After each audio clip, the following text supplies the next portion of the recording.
Hello, Internet, and welcome to another episode of Motley Mondays here on Game Nights. I have some announcements to do before we start, which I'm going to go ahead and do right now because I think some people are still futzing with their character sheets, which is great. Thank you everybody out there for joining us live for this wonderful one shot that I'm about to run. Announcements, scheduling stuff. What do we have? Tomorrow at 6 p.m. ish Eastern time, because we never start the show at the same time. We have another episode of Matropony where Sean and I play video games and try not to ruin our marriage in the process. So join us. We're currently doing a playthrough of Divinity Original Sin 2, and it's going mildly well. So that's been very fun. So we'll be doing that around 6 o'clock tomorrow. On Wednesday at 8:30 Eastern time, we'll have another episode of Wednesday Lynn's Day. Lindsay is going to continue playing some Bioshock Infinite, which is going very well. It's very, very fun. So that's tomorrow. That's Wednesday. On Thursday, we might have a craft night. I'm not 100% sure about that, but we will confirm that via Twitter. But Morgan's been doing some crafting on Thursday nights, and so she might be here making something amazing like the last cosplay she made. So we'll update that. On Saturday, we will have another episode of Saturday Nights, in which we play more D&D 5e, which is our current running campaign. We might be changing the time for Saturday nights this week, so keep an eye out for that. We'll announce the start time again on Twitter and on Discord. That is what we are doing this week, with probably some other stuff peppered in. And then on Sundays, as you all know, you can find me on Encounter Roleplay running an Apocalypse World game called Apocalypse When. And speaking of which, we have a special guest joining us today. So you all know me, you all know Sean and Alex. But joining us today is my good friend Beard, who you can also see on Sundays in Apocalypse When. Graybeard, tell the people where they can find you. I'm Graybeard of Graybeard's Tavern. Best place to look me up is on Twitter, and it's Graybeard Tavern there with no S. And that has my schedule and all that goodness. I am trying to do as many one-shots now as I can, so it'll be all over the place. So look there for lots of retweets and other silliness. And we were lucky enough to snag him on very short notice for this particular one shot, but we're so glad to have you. Thank you. This is going to be very exciting. One more announcement. We do here at Game Nights have a giveaway that is going on right now. We're giving away a copy of Baldur's Gate: Descent into Avernus. That's going to be going on until July 6th, so you've got a lot of time to enter. But don't wait, because you'll forget to do it, and you'll be very sad. The link and everything you need to enter that, our Gleam link, is pinned to our Twitter page, so go check that out, get on that. And we are also very, very close, I think, to our first stretch goal. So if we hit 250 followers on Twitch, we will be giving away the book, and then we'll also be giving away the Avernus Dice and Miscellany set, which has like a set of dice and a dice box and a map and a bunch of cool art. So we're very close to hitting that, so tell your friends to follow us here on Twitch. And then at 300, we're going to give away a set of the Icons of the Realms Avernus minis. So if you want cool stuff, head on over to our Twitter, click that link, enter the giveaway. There's lots of different ways that you can enter, but the only requirements are that you retweet that tweet that is pinned to our Twitter and that you follow us here on Twitch. We want to give you a book and some dice and all kinds of stuff, so take our stuff, please. I think that's it. You guys have anything you want to announce? I'm all good. Cool. That's all my stuff. Well, in that case, I'm going to stop wasting time and start acting like I know how to run a D&D game. So, This is a little one shot that I want to give credit to the author of this really quick because I just think it's so fun. I think I should go get this. So this is a one shot that I got from DM's Guild. It was written by Michael J. Winnegar, and it is called dun, da, da, da. It's called Leomund's Misplaced Manor. So if you like this, it's very fun. I think it's really cool.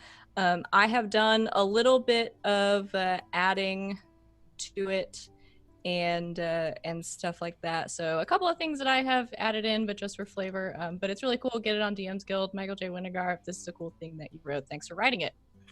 We're going to play it right now. So, to begin,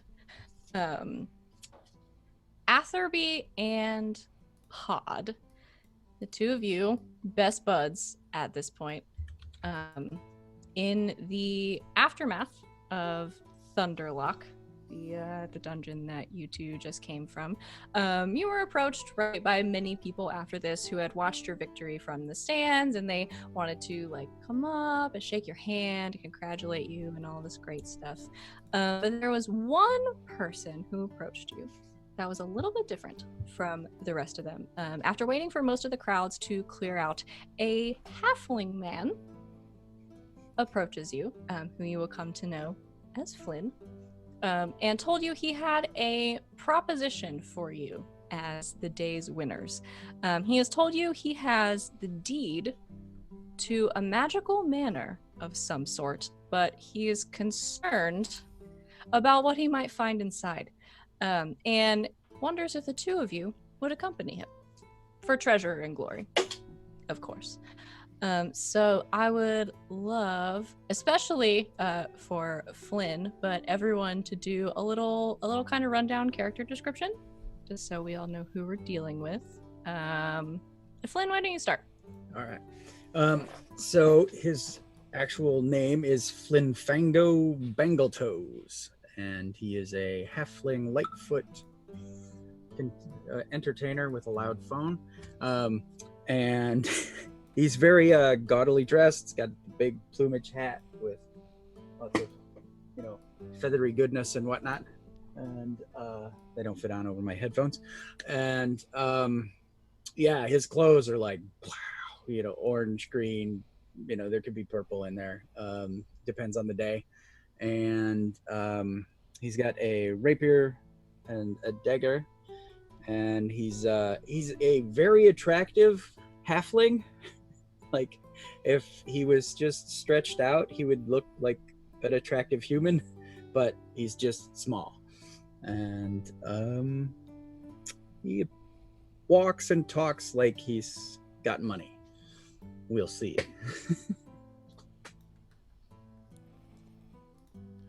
I am popping on my sheet right now. I'll go with my character. So I think the short little kobold in front of you probably would have been the most interested in your proposition. He Pod, as he would introduce himself, is about 2'3", has this oversized cloak that looks like it's probably belonged to a human or somebody of taller stature, but was cut off at about the halfway point, so that would work for his height.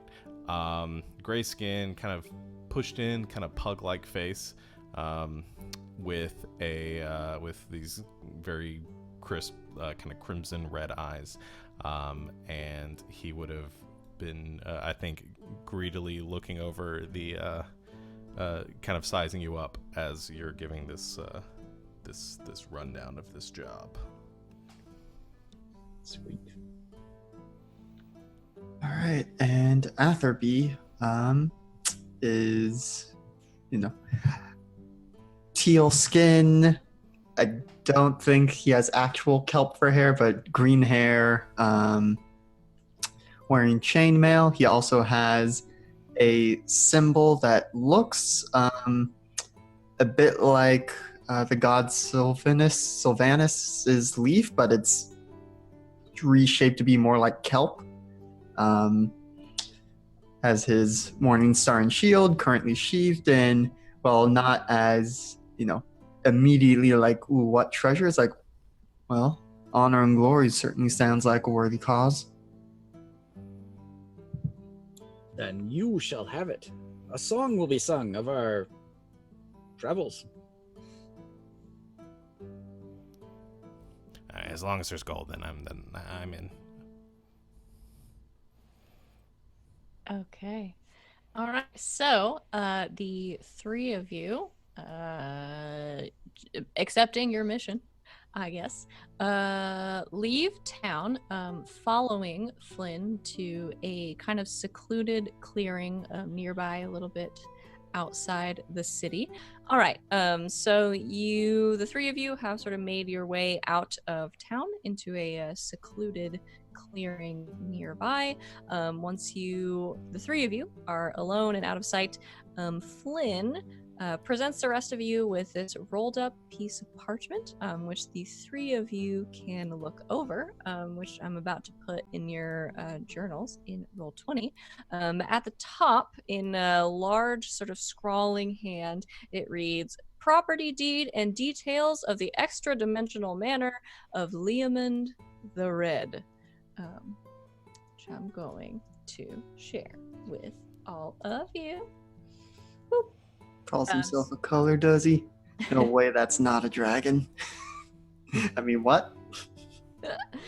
Right, so that you guys should all be able to see this. So a brief rundown of what this says. It is this sort of long document at the top telling you that this deed entitles the bearer to one extra-dimensional manor as created by Leomund the Red, and everything contained within the aforementioned manor. It gives you the details of a spell that may be cast by providing one material component for the spell that is detailed at the end of the deed, and requiring 1 full minute casting said spell to summon the entry to an extra dimensional manor that you now own. And you all can read through the rest. There is a lot of stuff in there about exactly how the extra dimensional manor works. You can summon the entrance to any location except a moving one. Attempting to summon it to a moving location results in the immediate collapse of the pocket dimension, preventing the entrance from being summoned for 1 year and 1 day. And there can be multiple owners of said manor. It only requires that every owner provide some material component, which the spell stipulates is some material component that is connected to your home, or something that reminds you of home.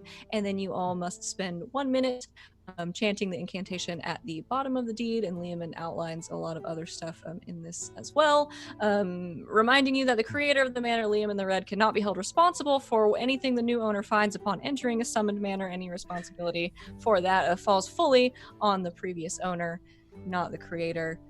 But if the new owners accept these terms, they can read the spell below and summon their new home. There can be up to 10 owners of the mansion. It's all outlined in the contract that you all read. So you have this deed, and you have the means to summon the entrance to an extra dimensional mansion, for which you will all be the owners of. So, where did you get this again? It was gifted to me by a necromancer. Interesting. All right. And so you're looking for someone to like co-sign for you, or Well, you know, it's part of the reward. We'll all have this place that we can retreat to in times of need and such. But you have to help me secure the place. I mean, what's the worst that can happen? Some floating silverware? I think, yeah, I'm cool with that. Well, based on reading over this deed, and I think Atherby has been going through it, extra dimensional collapse of a pocket dimension while we're inside, but as long as we don't muck about too much, I think we should be okay on avoiding that.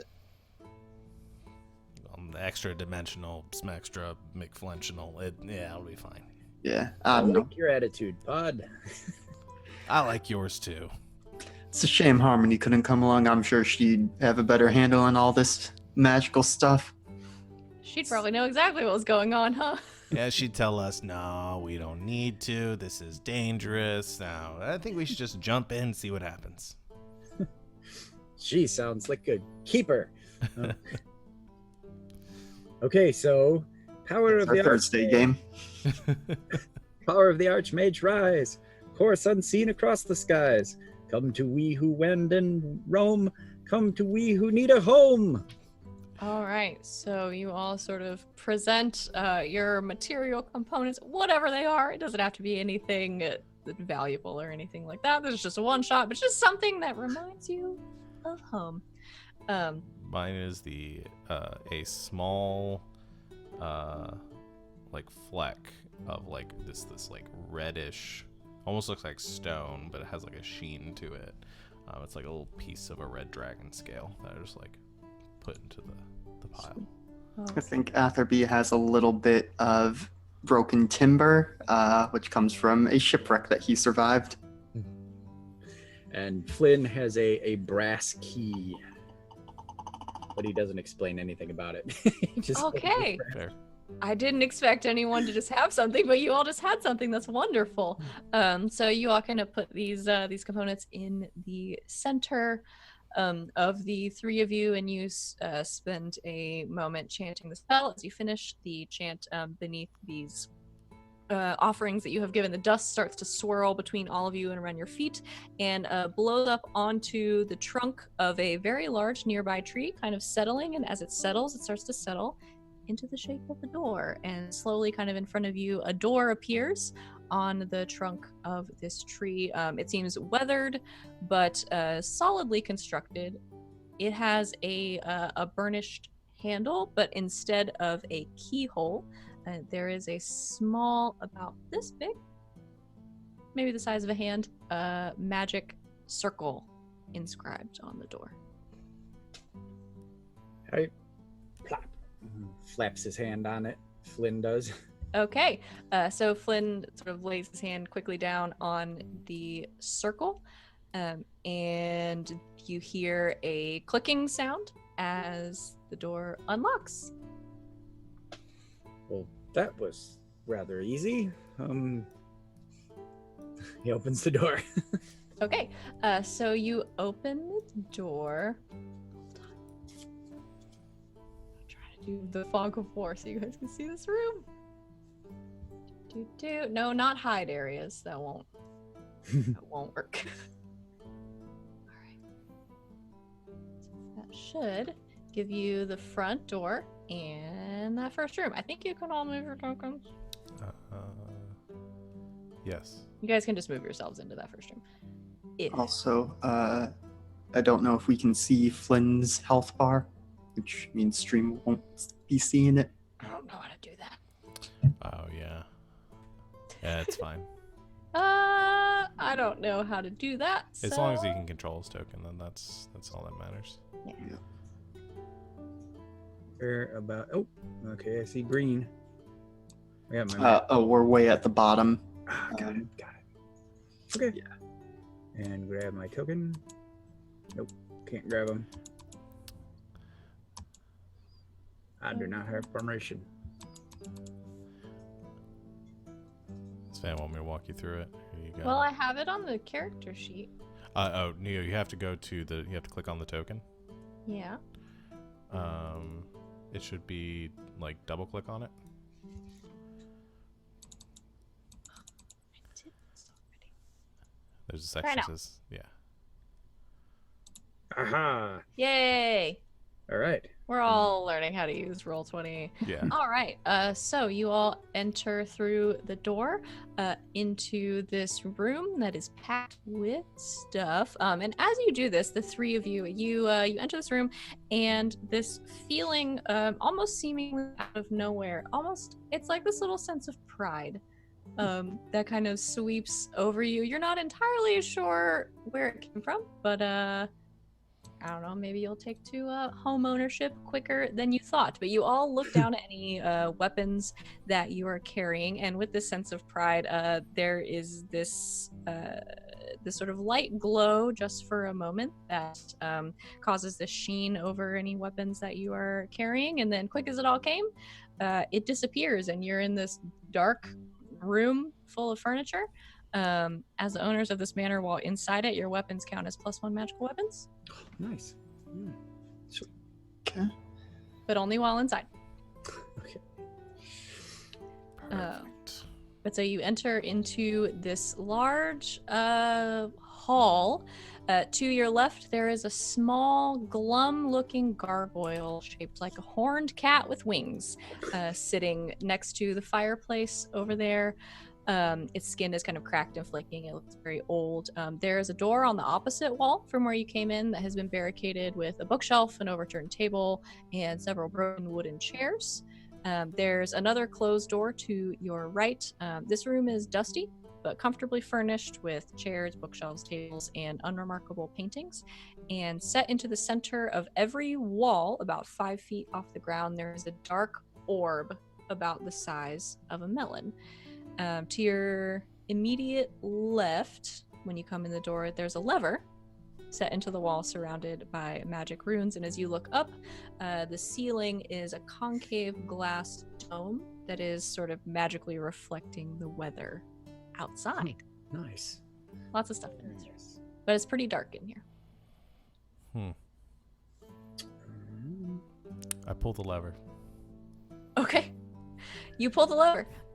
When the lever is activated, the orbs that are in the wall start to glow with a soft, neutral light that illuminates the room, and a cheery fire springs up in the fireplace. Nice. Light switch. And in addition to that, the gargoyle that is next to the fire starts to creak, and its little arms start to move, and it kind of shakes the dust off of it, and it steps down off its podium. Well, hey there, buddy. And looks at all of you, and kind of like a creaky old man gargoyle sort of bows a little bit and says, "Oh, hello. Can I get you anything? Would you like some tea or to sit by the fire?" About some dusting. "Yes, I should do that immediately. You're absolutely right, young master." And he just starts to like putter along through the room like he's gonna go start cleaning. And Flynn like puffs up his chest like that's the way it should be. Goes over towards the fireplace. Is the fire lit? Yeah, so when Pod pulled the lever, all these orbs in the wall sort of lit up to light up the room, and then a fire sort of sprung up in the fireplace. Well, this is the lap of luxury, I must say. I did not expect this. This is pretty nice, yeah. I think Atherby's gonna go over to like this piled up furniture and start disentangling the clutter. Maybe do a little bit of rearranging, make Okay. it workable, livable.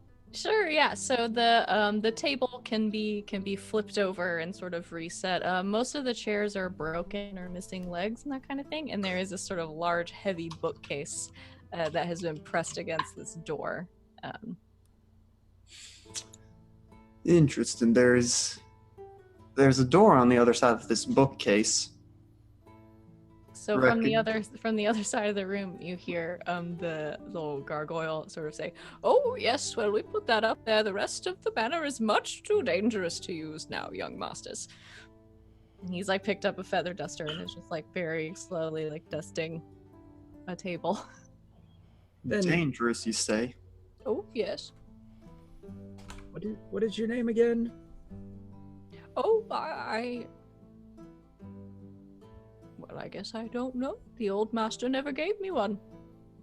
What would you like to be called?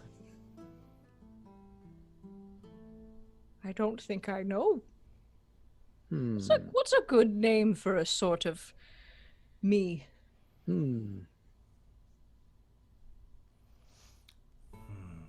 Wingnut. We will call you Wingnut. Okay. That's a good who I name. am. Wingnut, what is behind that door? And he points at the one that's not barricaded. Oh, those are the kitchens. And those are not dangerous at this time? Oh, well, I expect you wouldn't want to eat anything in them. It has been a very long time since the old master left, so I don't imagine you should eat any of it. But once it's cleaned, spick and span, it'll be fine. Well then, carry on, Wingnut. Gentlemen, Yes. shall we inspect the kitchens? Kitchen sounds good. Let's go. I run to the door. Okay. My pitter-patter of little feet across the floor. All right, you run over to the door. Your companion's following closely behind. You go to open the door. Yes. It is unlocked, and you open it. And as you sort of step into the kitchen,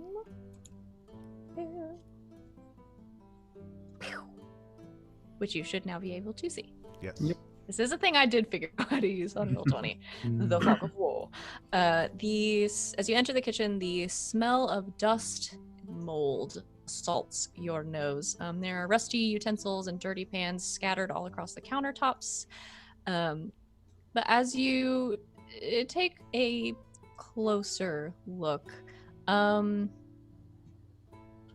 I want to ask you this question, but I don't know if any of you will know. What are some of your characters? What are their favorite foods? Ooh, Favorite thing that your mom used to make? Calamari. Okay.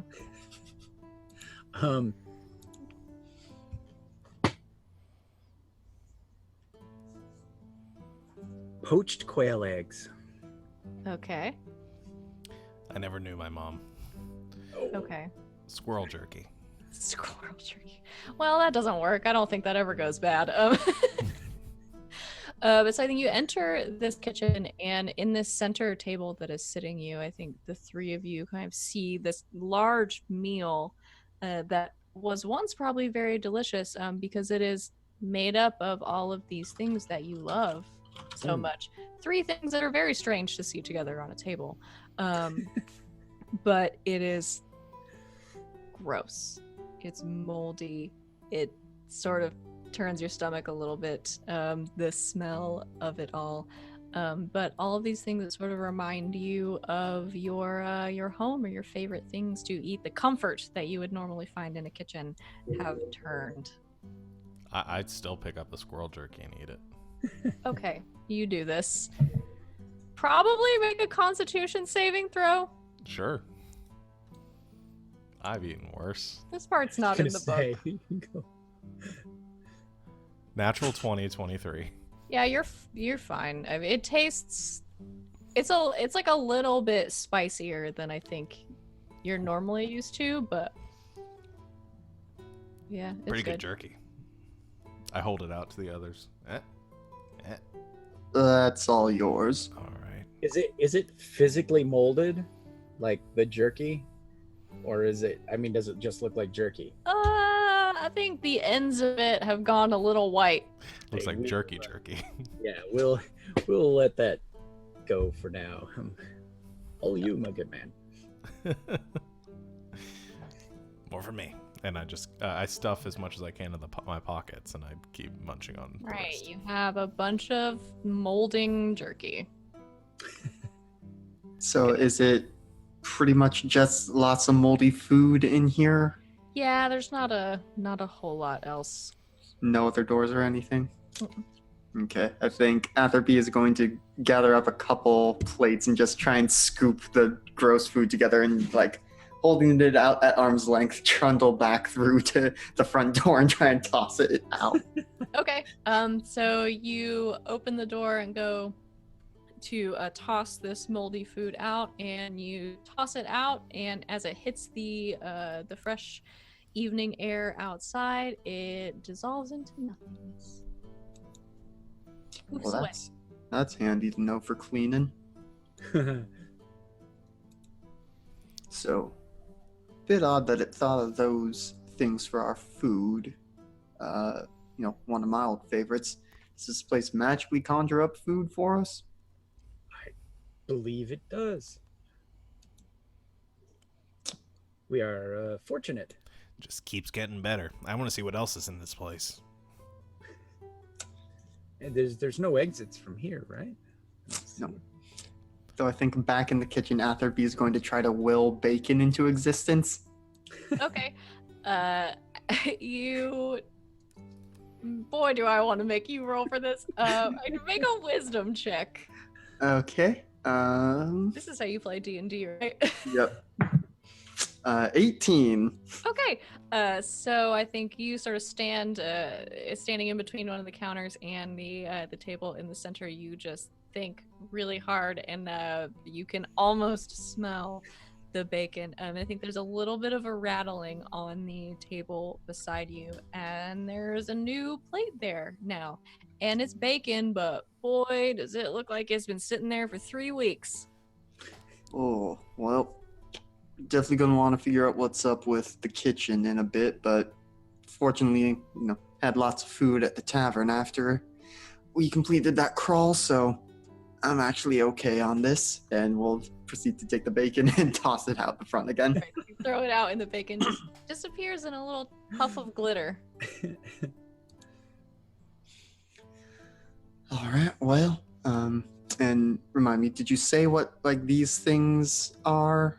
Are those the orbs where the light is, or? They're unassuming paintings. Okay. Well, I guess all that's left is to check out the door behind the bookcase, face whatever dangers are here. That's an amazing attitude. Let's do that. Yep. All right. Head over and start shoving the bookcase. Okay. Make a strength check. That's all you, buddy. Yep. Strong boy earning his keep. Go strong, boy. Maybe that's a 6. Or sorry, that's a 9.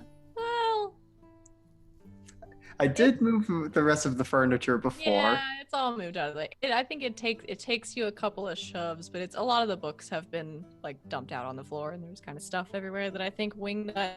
I can't stand it. Wingnut is like slowly sort of I'll get it, and it's like picking up the books off the floor and dusting them off. After a moment of getting your bearings, you're able to shove the bookcase out of the way, so I can move it if I really wanted to.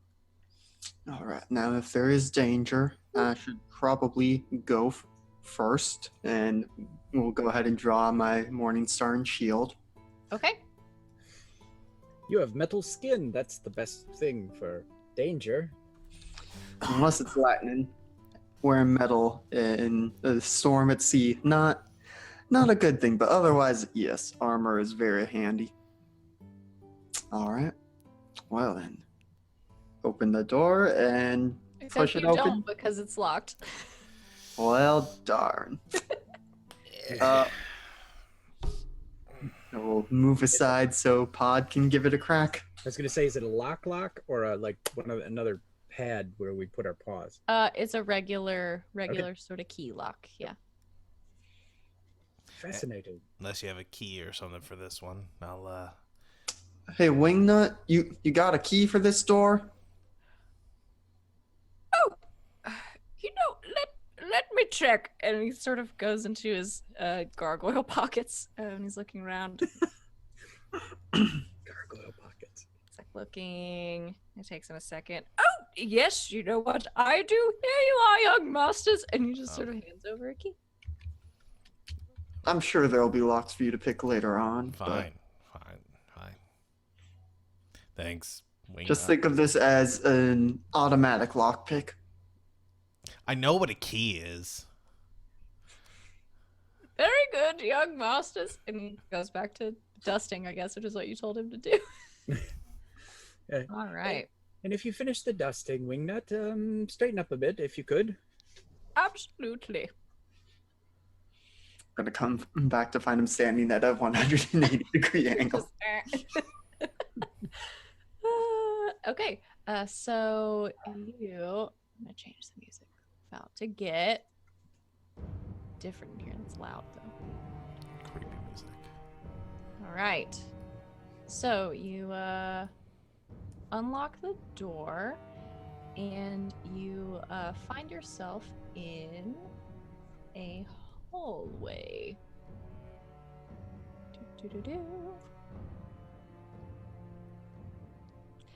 So you enter this corridor. This wide corridor extends to the left and the right, turning corners at both ends.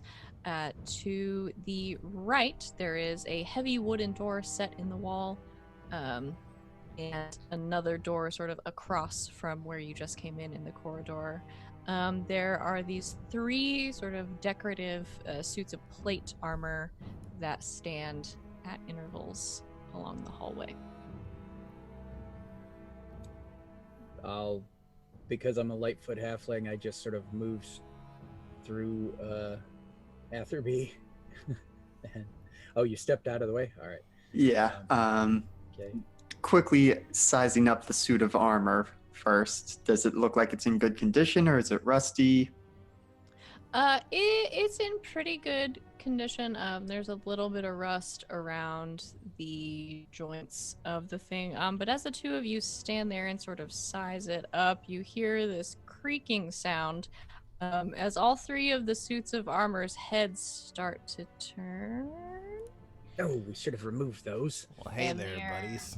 Are these skeletal faces Oh no. inside the 3 of them, and they immediately move to pull their weapons.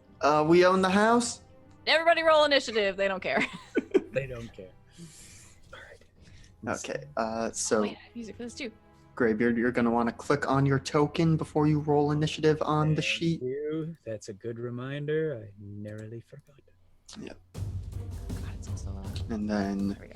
if you're rolling real dice, you'll still want to roll initiative on roll 20, but then use whatever you roll IRL. Did mine not work? Clicked on me, and I clicked on initiative. Interesting. Yeah, it didn't come up. Yeah, that's Oh, the no. 4th time I've clicked initiative. Are you whispering to the GM? What's the output say? It would still show. number solved. Syntax error expected. No character was found or selected. Savannah, when you put the permissions in for the character, did you set it as Flynn or as Graybeard? I don't know, but I can certainly find out. Yeah.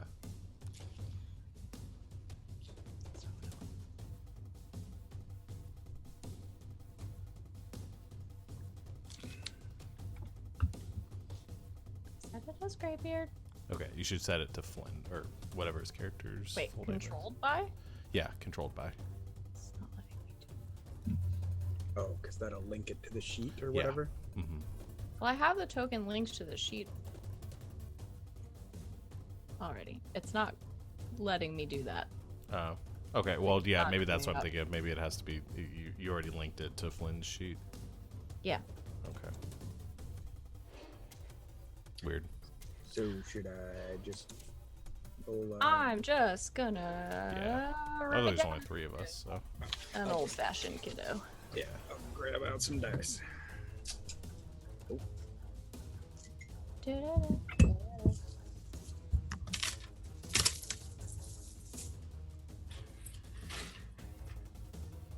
Okay. What did you all roll for initiative? Yeet. I got a 19. Okay. Fuck. I got a 13. And with my bonus, I got an 18. Okay. And 18, and then the skeletons. The skeleton bunnies?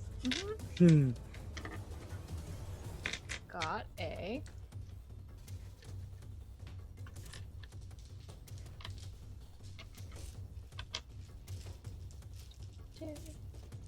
Hey, can A we, bad.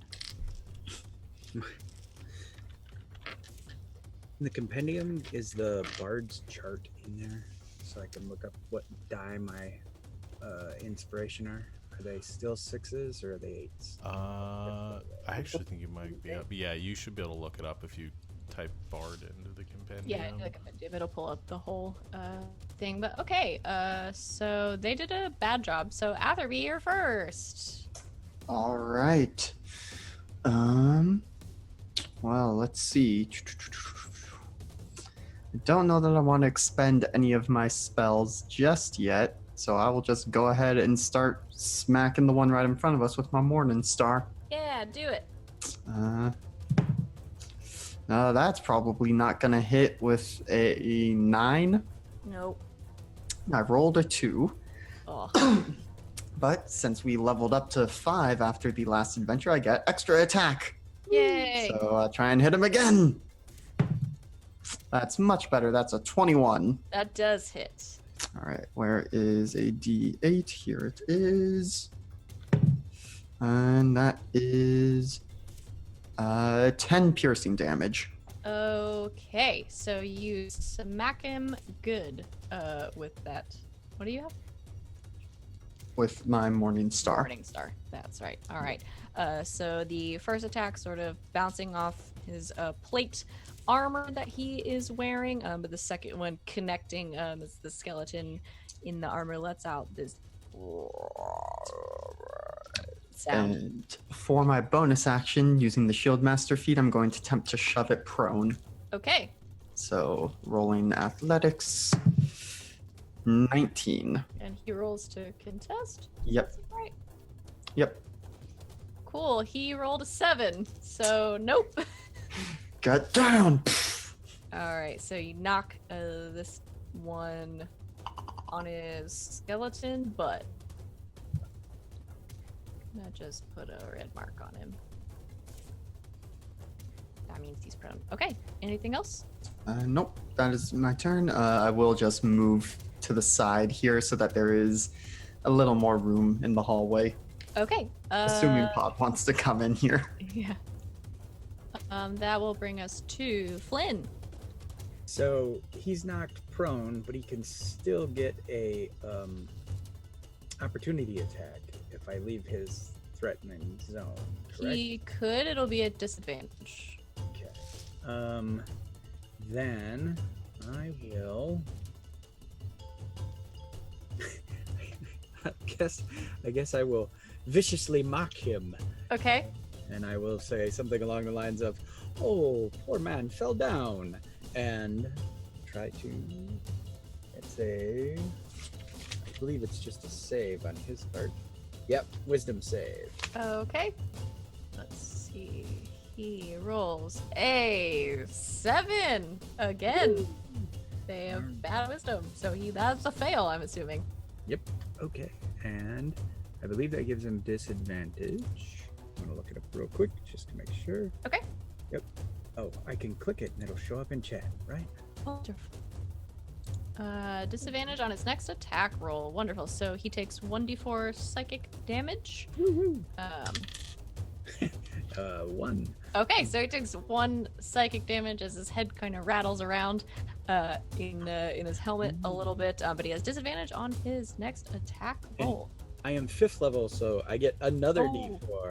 You're right. So 3 more points of psychic Awesome. damage. All right, so he takes 4 total psychic damage as you hurt his feelings a little bit. That will. Anything else you want to do?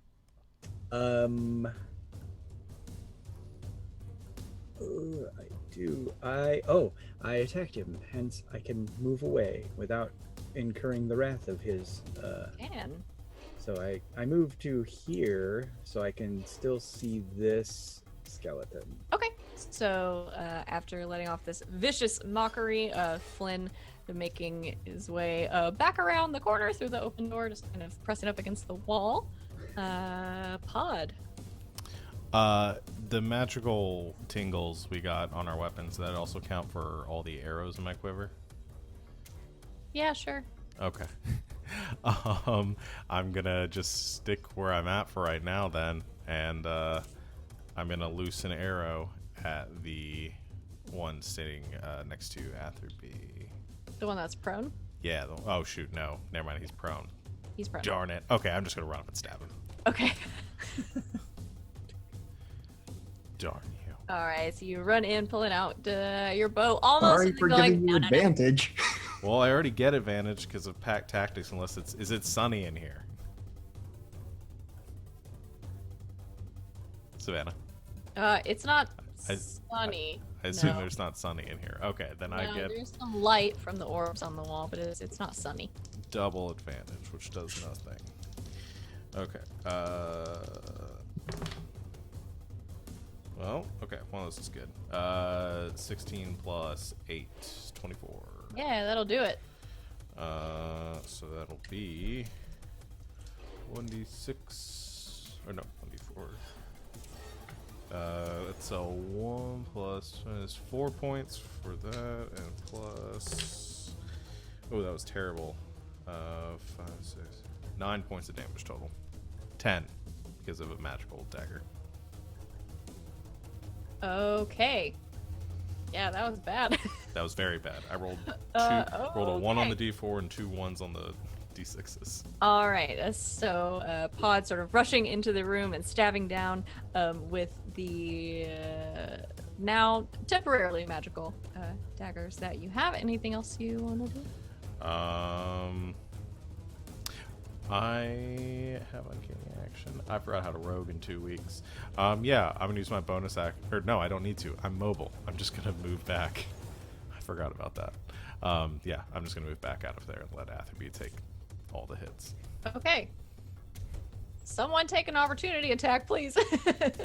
In this party. No, okay, so then now we'll bring it to the skeleton's turn. So this one on the ground is gonna get up. He's gonna stand up, irritated that you have done this to him, and he is gonna swing his great sword twice at you, Atherby.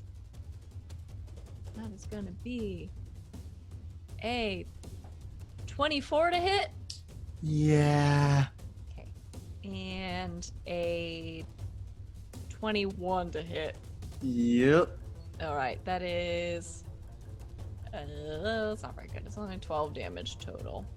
I mean, that's a lot. That's like a quarter of my health. It could have been way more. But that's okay. He's fine with this. And then the other two are going to try to shoot. Well, they're going to move a little bit first. They're going to kind of groan and move their way in. And they're going to try to take some crossbow shots at Pod. Well, one of them is because he can kind of see you. Oh no. Click. Well, that's bad. That doesn't hit you. Well, the second one's a 10. That'll miss. Probably doesn't hit you either. So these crossbow bolts sort of come flying in at you, Pod, and the other one is going to, he can't really see you guys, so he's also going to swing at Atherby, but I forgot to give the first one disadvantage on his attack, so this one's going to have disadvantage. Okay. Click. Yeah, that's a natural one. Okay. So he misses you, and that's a 15. Misses. Which misses you. Okay, so that initial attack, pretty good. The rest of them, not doing a great job. Atherby. All right. I am very angry at the one that hit me. So I am going to try to hit him back, but let's see. Okay, no, I thought maybe that spell would have some kind of AoE, but it does not. So I'm just going to try and hit him again. Okay. That's another, that's a 10 to hit. No, that won't do it. Extra attack. Does an 11 hit. No. Okay. Well, let me see.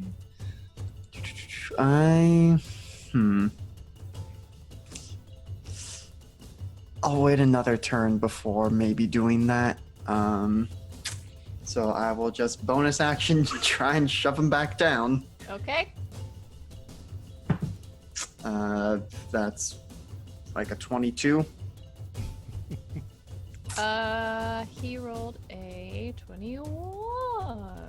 Oh, Get down and stay down. He's gonna sit back down. So missing on those first two attacks, Atherby just in frustration shoves this skeleton in armor who lands back prone on the ground. Flynn.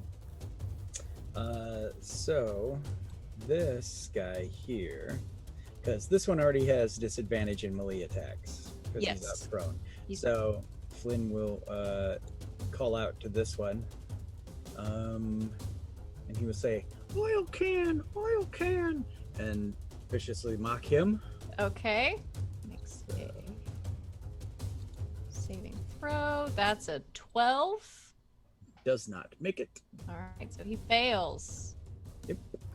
And takes 4 plus 4, 8 points of psychic damage. Okay, so he sort of kind of steps back a little, kind of rattling around in the armor, and will have a disadvantage on his next attack roll.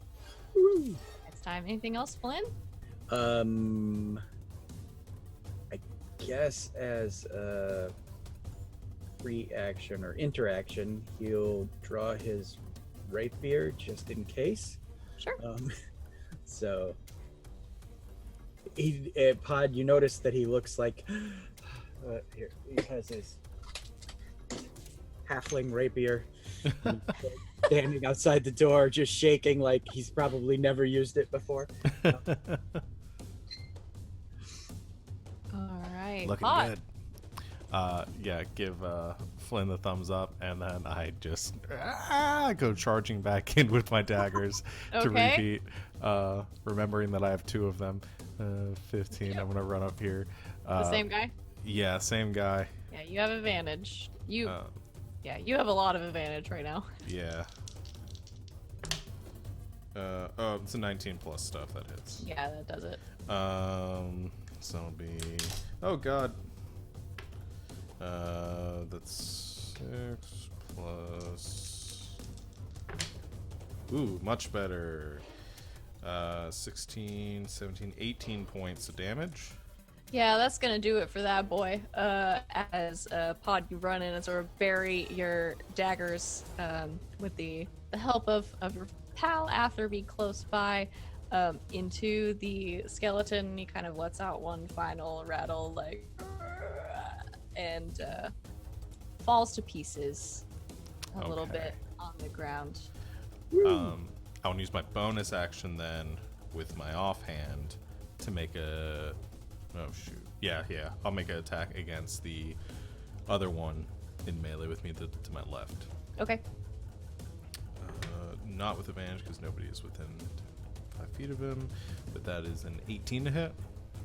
That will do it. Okay. And that is just 2 points.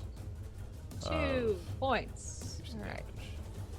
All right, so burying that final dagger into the side of the skeleton, who's a little thrown off by how much Flynn just like really hurt his feelings just now. You see a little kind of dust and like bone coming off of him. I think. And then I'd just like to run back outside the door. Okay, so you run back outside the door. On their turn, the skeletons sort of straighten up and bring their weapons to their side. They just stand there.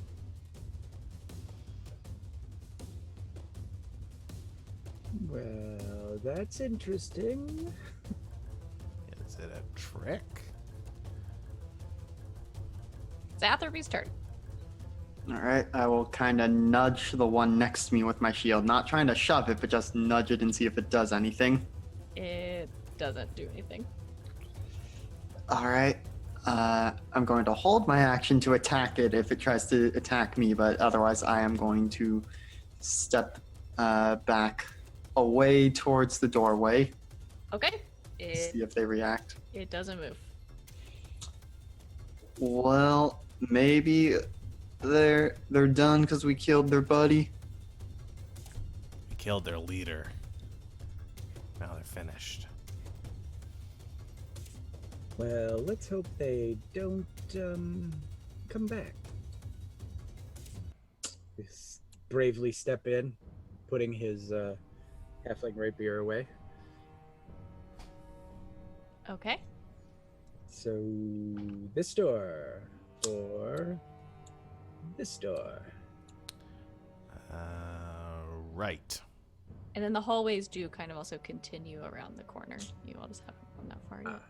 Oh, Yeah. I'd like to go that far. There and You there. go that far. Okay, Pod, you go that far. Let me I just want to see. click the buttons. Scroll. Special forces peep. All right, so Pod, you peek So many doors. around the. Holy crap, that's a lot of doors. Oh wait, it's a bunch of doors. So you peek around the corner. This corridor stretches pretty far down this direction. There is a identical wooden door every 10 feet or so along the left side of the hallway and the one at the very end. Would appear we're the owners of a bed and breakfast. Oh. It's a corridor of more doors. Well, one does not simply just walk into more doors.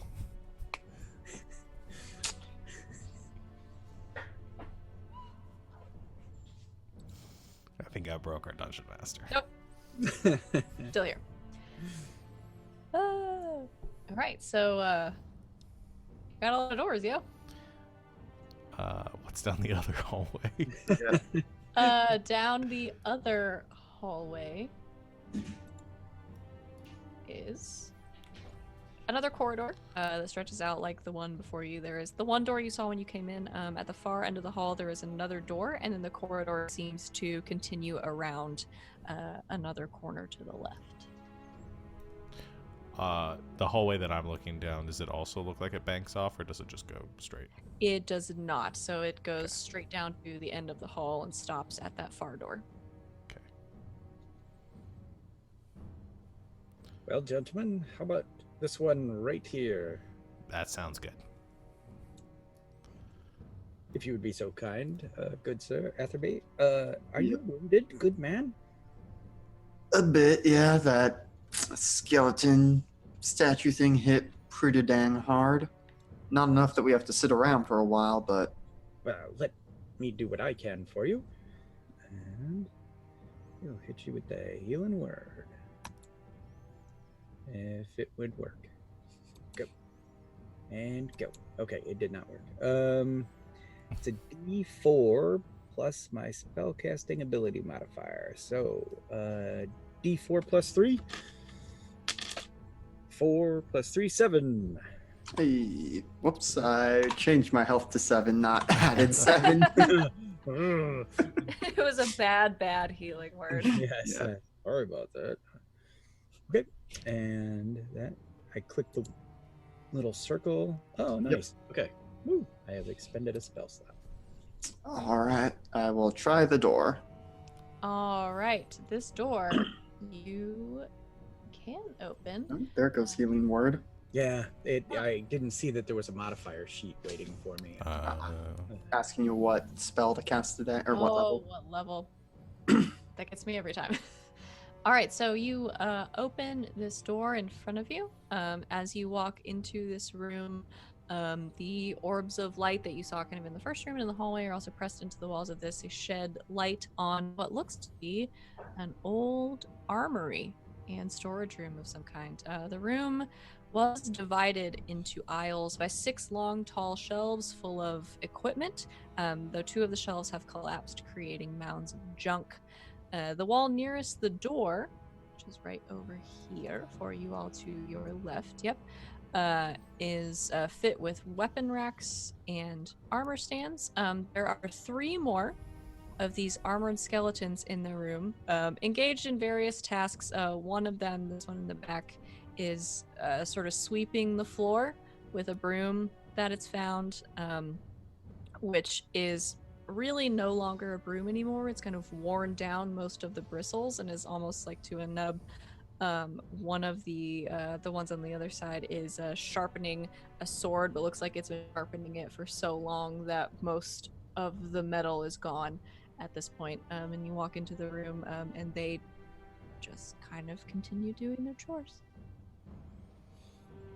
Well, we got some ambulatory servants in here. They may need a reset at some point, but I'm not inclined to mess with them at the present moment. Just hold up my daggers. Reset. I mean, if you want to, be my guest, but... I want to kick around in some of the piles of stuff to see if there's anything in there. Okay, pick a pile. Right. This one. Okay, make an investigation check. Okay. When Flynn realizes he's out in the hall alone with these 2 skeletons, he rushes in until he sees the other 3 and then stops at the doorway. It's a 19. Okay. Go ahead and roll a d10 Okay. for me. 8. Okay. All right. So, Pod, you are kind of scuffling around in this this pile of stuff. You find a couple of things. You find a large mess kit of some sort that's just kind of sticking like one edge out of the junk. You also find towards the back of the pile, wrapped in sort of rags and everything, a longsword of some sort.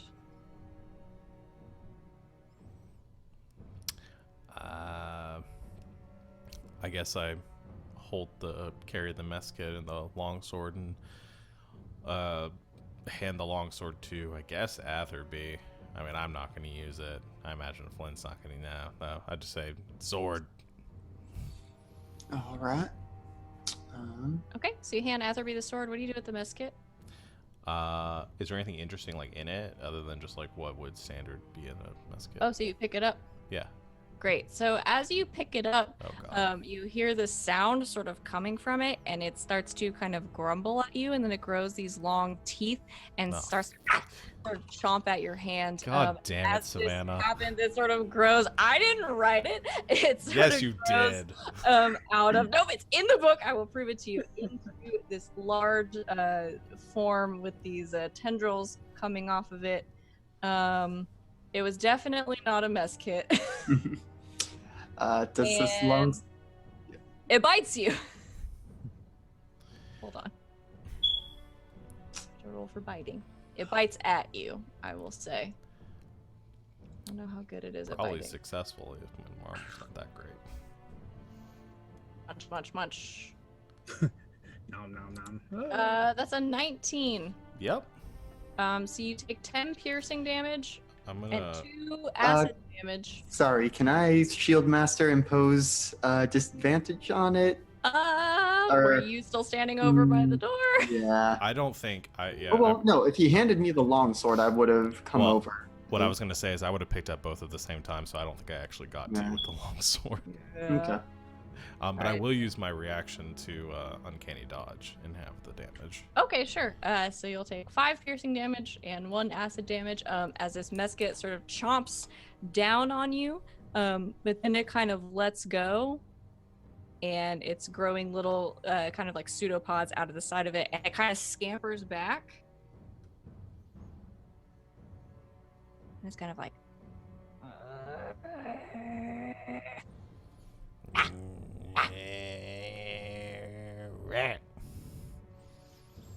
You all right over there, Pod?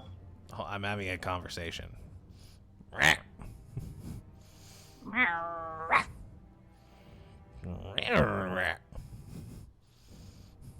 It kind of walks towards you. I hold my dagger towards it. Make an. Wait, let's think of this. Make an animal handling check. Okay. I'm gonna befriend this mimic. It was almost a natural 20 for a second. That would have been real good. That's a 15 though. Okay. Yeah, that's enough. I think you're growling at it, and it kind of growls back at you a little bit, and it backs up, and then it comes a little bit forward, and it's like, it snaps at you a little bit, and it backs up. I And take then out a piece of jerky. Okay, you take out a piece of jerky, and I place a piece of jerky on the ground because I know animals well enough to not try to feed it out of my hand again. And I place it on the ground and then take a step back. okay, it kind of scrambles up a little bit. It sniffs the jerky, and it's kind of looking at you with its weird eyes. And it thinks for a second. Then it snaps up the jerky, and it kind of sits down in its weird kind of mimic way and just kind of looks at you. I just go, sit. Stay. It just kind of sits there. I made a friend. Well, that's rather pleasant. And these gentlemen here, motioning towards the cleaning statue skeletons, I'll wander forward and we'll see, does he need some more food or It says at the word food. so it reacted to the word. Okay. All right. I'll reach in to a pouch and pull out, some fancy Dan muffin that I had as rations, and I'll break the top part off of it, and then I'll look at it, and then I'll peel the bottom part, and I'll throw the bottom part to him, like see if he can catch it, throw it at his mouth. He's gonna try. All right. I'm gonna see what happens. Oh no, where did she go? Okay. Okay, yeah. So the little mimic mess kit kind of scrambling around on his little pseudopods. He's a little wobbly, kind of like a puppy before he totally gets the use of his legs, but is kind of bounces along on the pseudopods and snaps the bottom of the muffin up right before it hits the ground. How pleasant. And then I start to eat the top of the muffin, which is the good part. So. And then he looks at Pod. Good boy. Girl. Good mess kit. It sits down.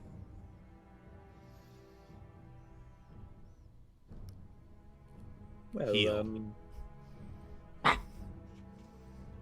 Pod, what do you call this interesting fellow? Pod thinks for a second. Kitty. Kitty? Kitty. Sweet. All right, Kitty. Do you understand? Don't bite us. He's pointing at the three of us. I hold up my bloodied hand and I say, no. No. Like that. Makes a sad mimic sound.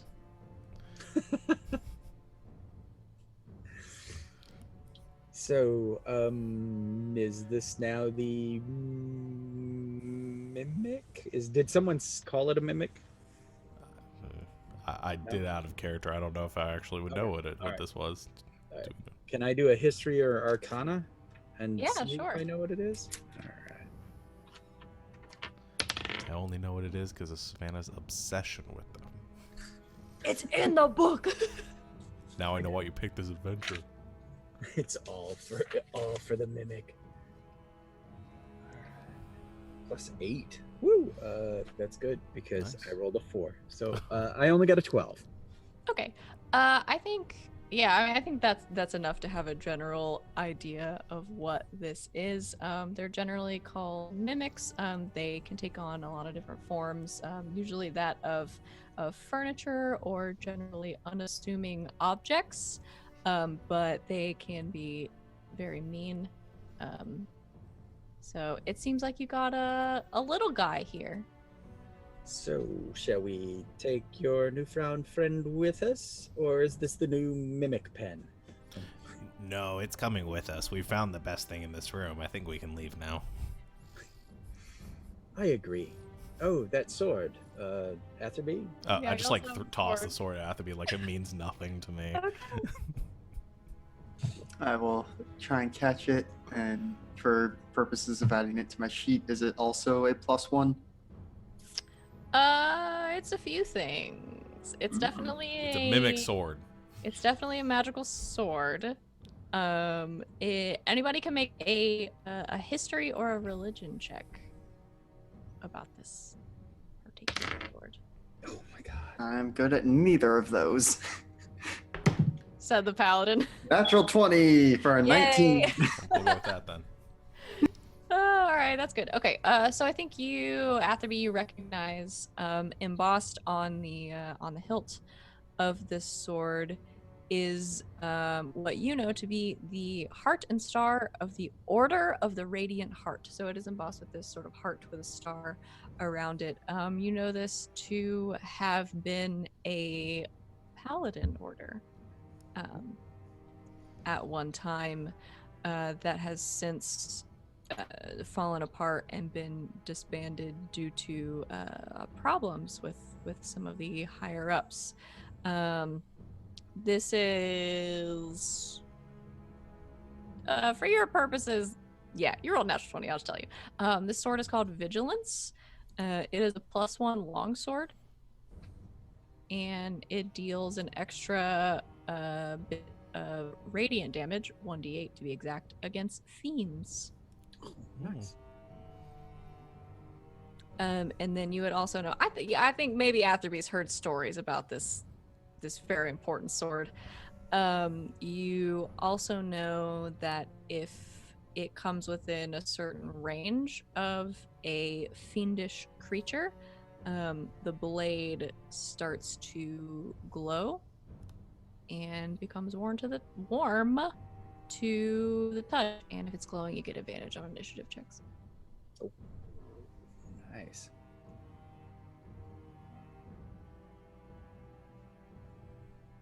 Very nice.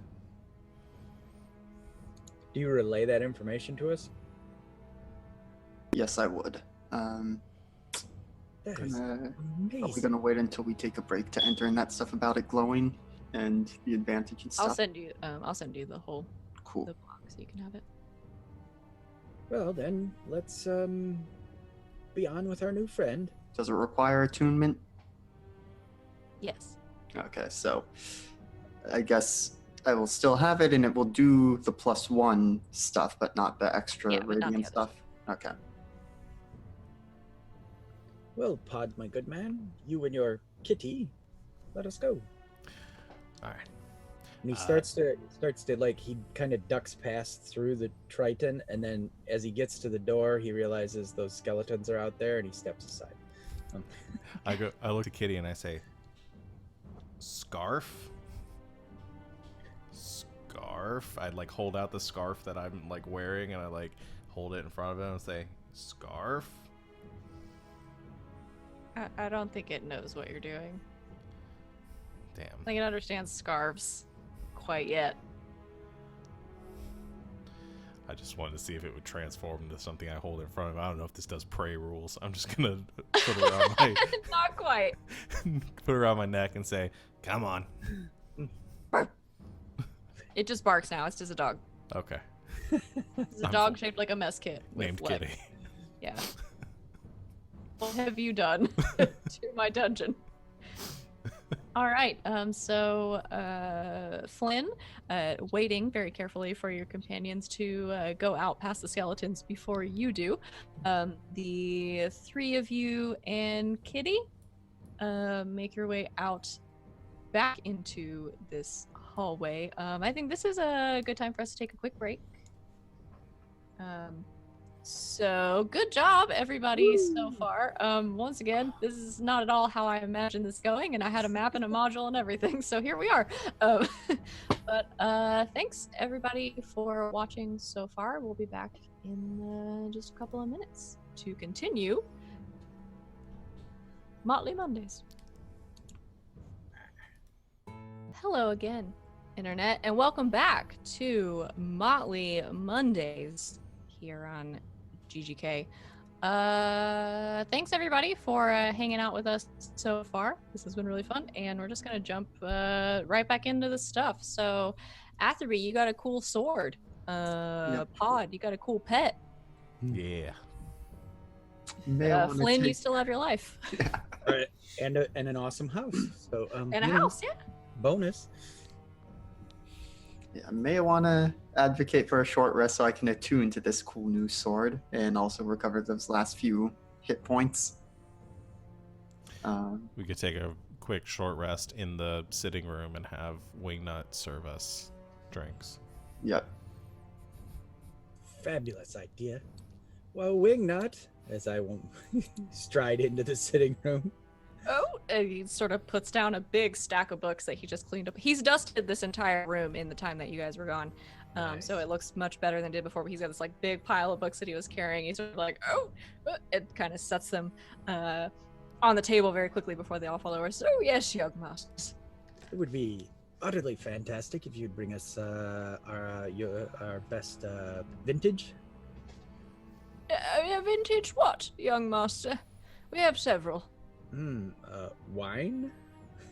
All right, I can do that. And he sort of scurries off, and comes back a few moments later, with a tray that he's carrying very carefully because he's a little old and creaky, but he's doing his best. That with a couple of bottles of wine and 3 glasses, which he serves to you.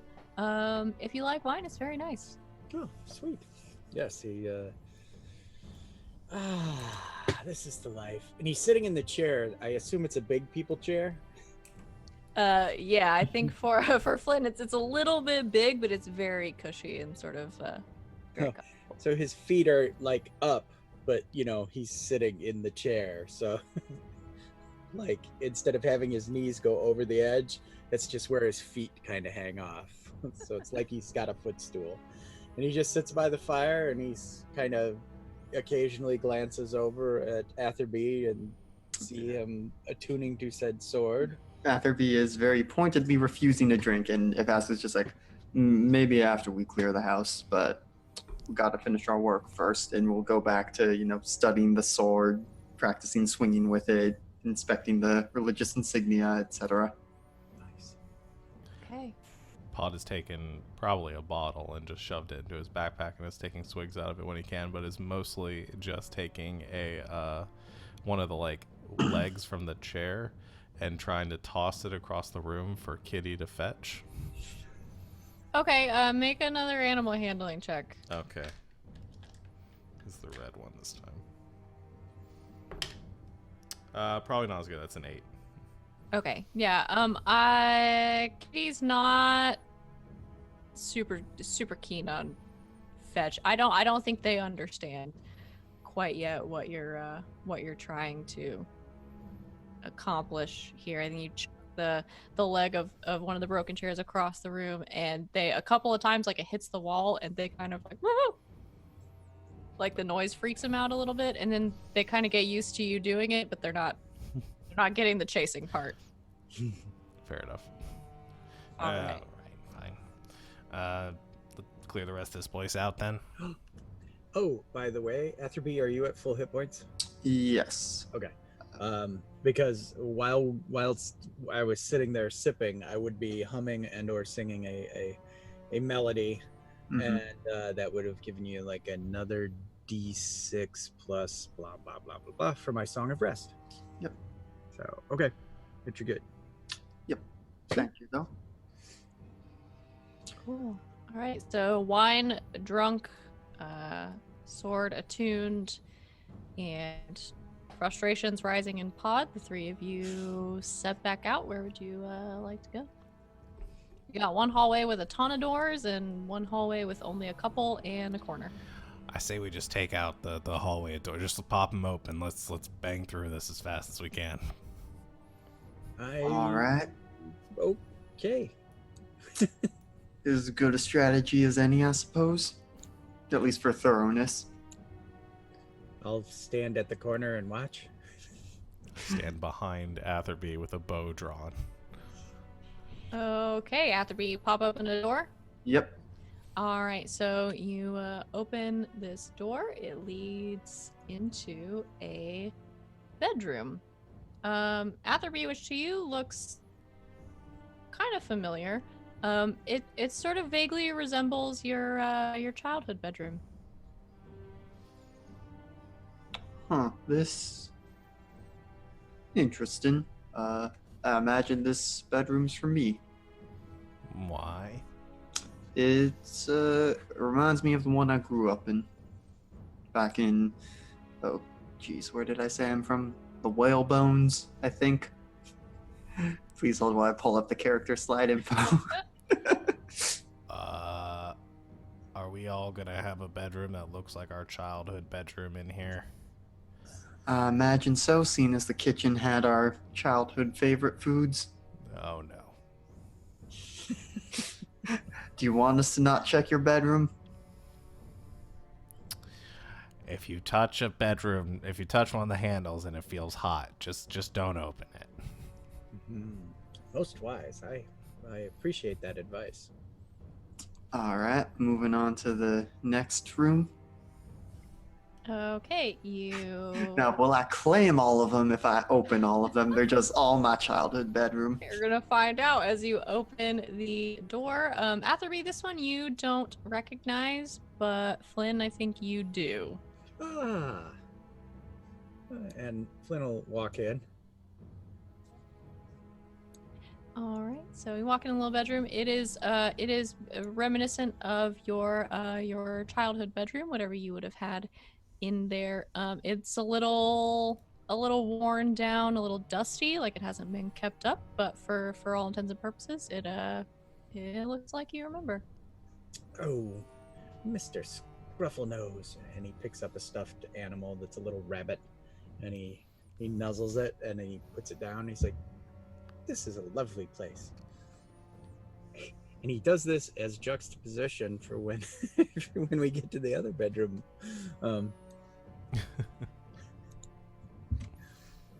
That's fabulous. I'm more and more impressed with this place every door we open. I'm just glad the bedroom seemed to have held up better than the kitchen. Would have been mildly traumatizing to come across, a dilapidated version of our childhood bedrooms. Ooh, that would be creepy. Wouldn't have been much different for me. Well, maybe we'll find out with this next door. God, who hurt Pod? Yeah, you open a third door. This is a room none of you recognize. It is by far probably one of the nicest of the bedrooms. There are lots of sort of posters up on the walls, some from gladiatorial tournaments, some from what looks to be sort of performances by a musician in different taverns. And in one corner, there is a music stand with some sheet music on it. This must be Mademoiselle Harmony's. Moving on. I'm not going to go poking through a lady's things. Who is Mademoiselle Harmony? I go just like open up the trunk of the chest there a bit. I think Atherby will try and grab him by the back of his cloak and drag him back out. You don't go through a lady's things without her permission. I don't see why it would matter her gender, but okay. I mean, yes, but especially the ladies. Besides, she'd probably stab you if she found out.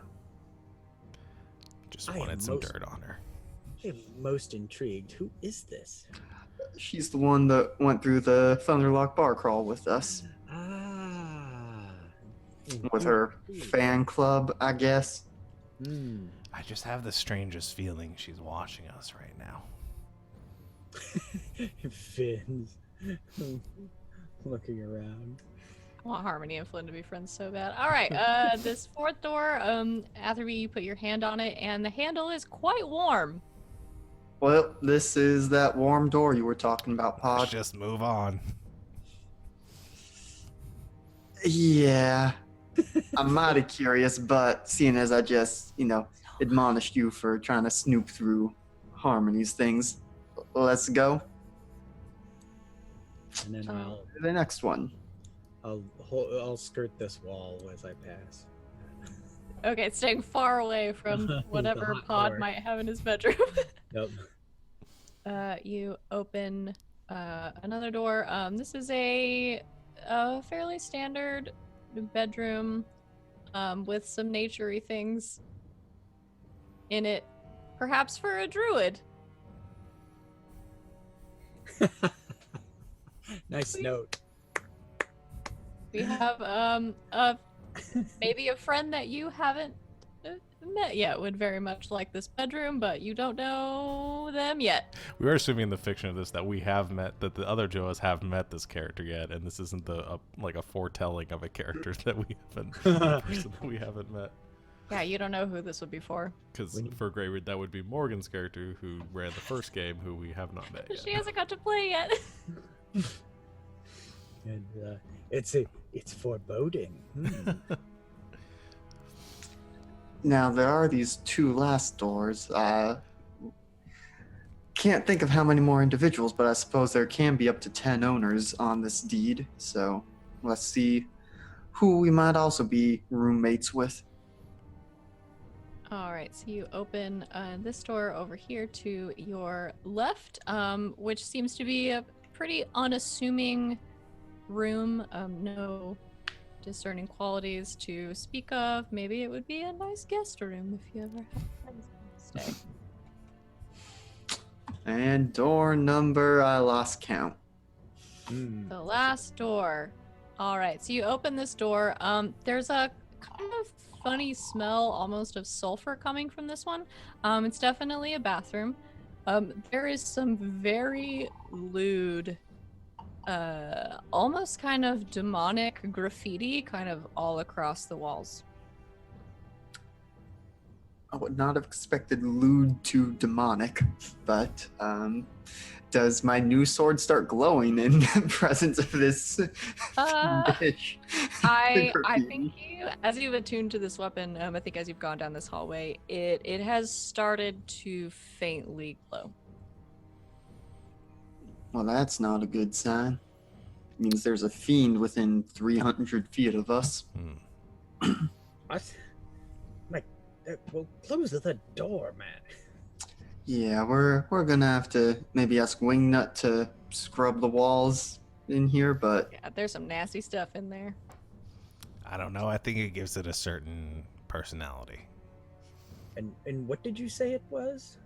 Speaking to Atherby, because Flynn hasn't actually looked in. there is some rather rude, crude, just all sorts of things drawn on there, which I would have appreciated back in the height of my sailing days, but now that I am, a holy warrior, it's not as befitting. And Flynn pulls out a little scrap of paper and just kind of starts writing some notes. Visit room later when alone. And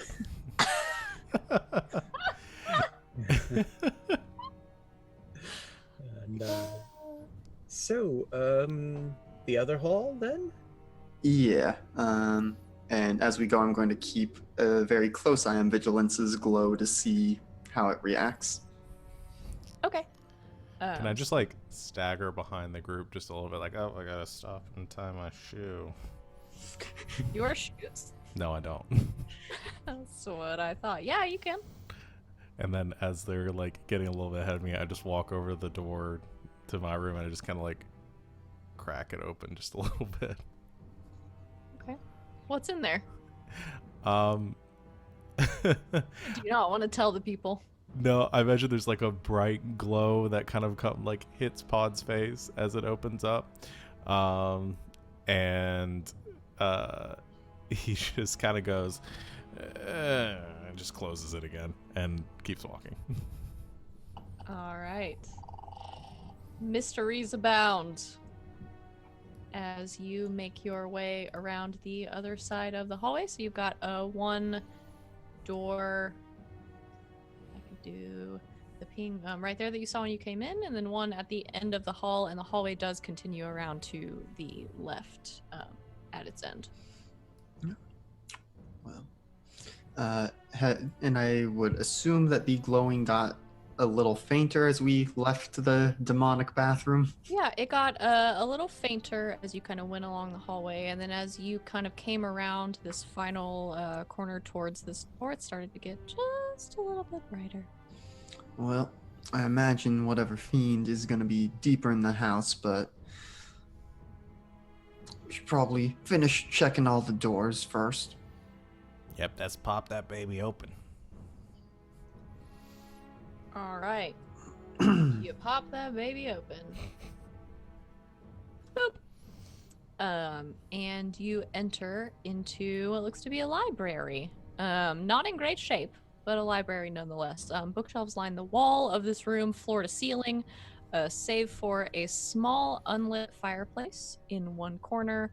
The shelves are in disarray, half-filled books and scrolls and papers are sort of littering the floor, and a desk and a chair. There is sort of stuff everywhere, but it looks like it was once a library. Through Atherby's legs, and I go in and begin looking around.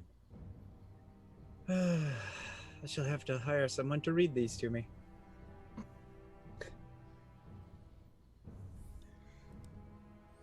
Is that because you can't read them, or just because you don't want to? I mean, who has time to actually read? I mean, we could... anyway, he's about to elaborate and decided we need to get through this mission, so...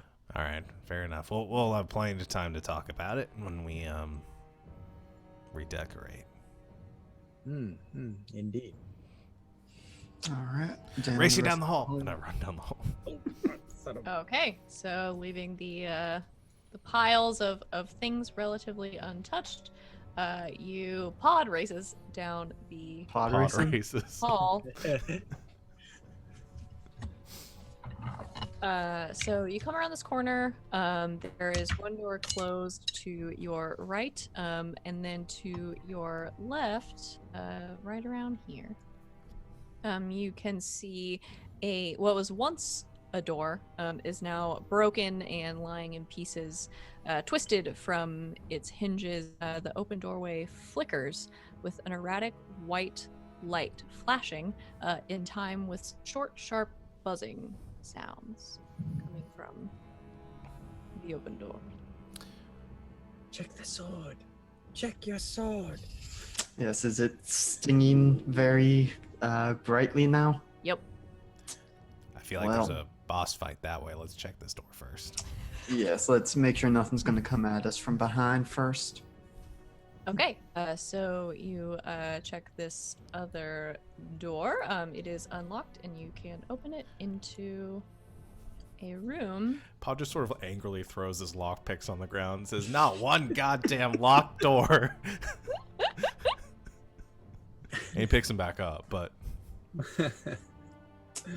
And as you enter this room, you see a couple of things. This room is dimly lit by a blue glow that intensifies, gets brighter, and then fades. Almost like a slow breathing. 2 barred cells take up the majority of this space, which looks like a small dungeon. The first cell across from you is empty, but covered in scorch marks and scrawlings of chalk all across the floor and the walls. The second cell is occupied by an elven woman made of translucent blue light, almost like a ghost, sitting on the floor very near a skeleton, weeping into her hands. You all right there, ma'am? Oh my. Hmm. She does not answer you. I maybe I should can I roll on Arcana or History? Oh god, the dice hate me. I'm +8. I have expertise at this. I rolled a 2, so a Oh 10. no. No idea what this is. It's a ghost, probably. Hmm. I think you think in a little bit of a panic, like, oh, that's a ghost, yo. But Probably is other than that, a disembodied incorporeal spook. I would not be they age you and yes I would good luck, man. And he gets himself in the corner here by the door. Hey, lady. I think you just kind of hear this soft.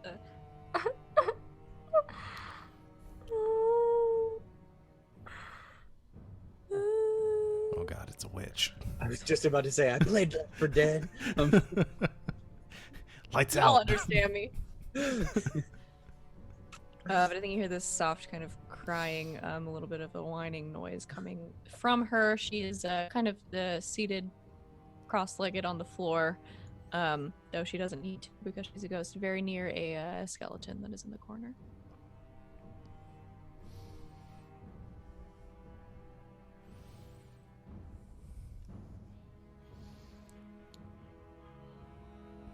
Well, clearly this is something we're gonna want to handle, but I don't know how. yeah, maybe let's go deal with the being made of evil in the other room first, and then we'll come and deal with our emotions. That oh yes, we'll just leave the spectral being behind. I mean, it's apparently stuck behind the bars, despite being incorporeal. I sort of like waddle, like scamper up. Tap on the bar like right next to them a little bit. Okay, she doesn't react to you. Hey. It's okay. You're gonna be fine.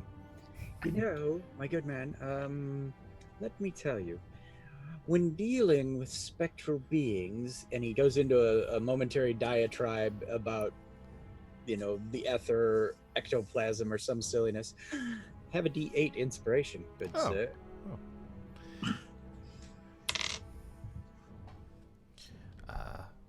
It's gonna be fine. It could be worse. I don't know. What's your name? I think you ask her what her name is, and the crying stops. And she looks up from her hand, says, she says, do any of you speak Elven? No, but Nope. No. You I don't know can- what she says. Damn. She begins to speak and just sort of looks at you.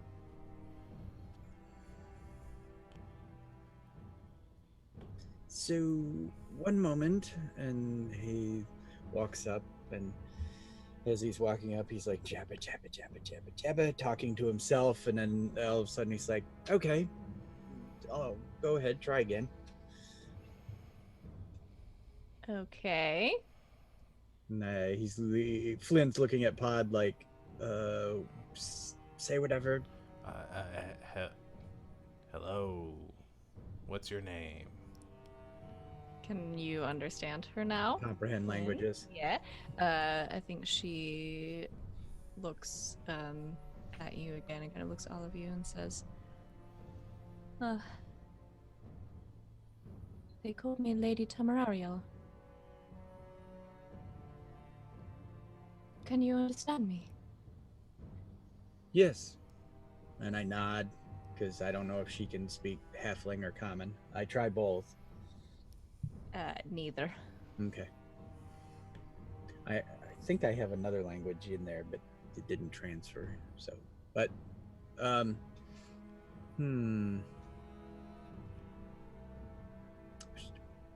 She answered your question, so she must understand you. Maybe. Try again. She says her name is Lady Tamriel. All right, milady. Why are you so bummed? I think she kind of shakes her head. Yeah, you bummed, I don't think is a word she understands. Why? Why sad?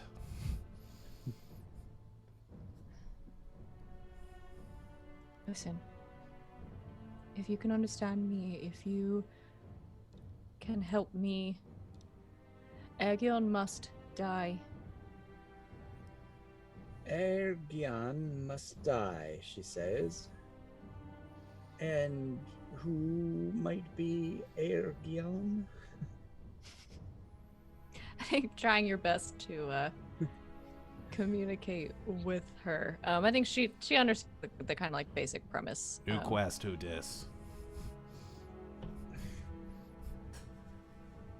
The paladin, Aegon Veilsworn is. How long has it been?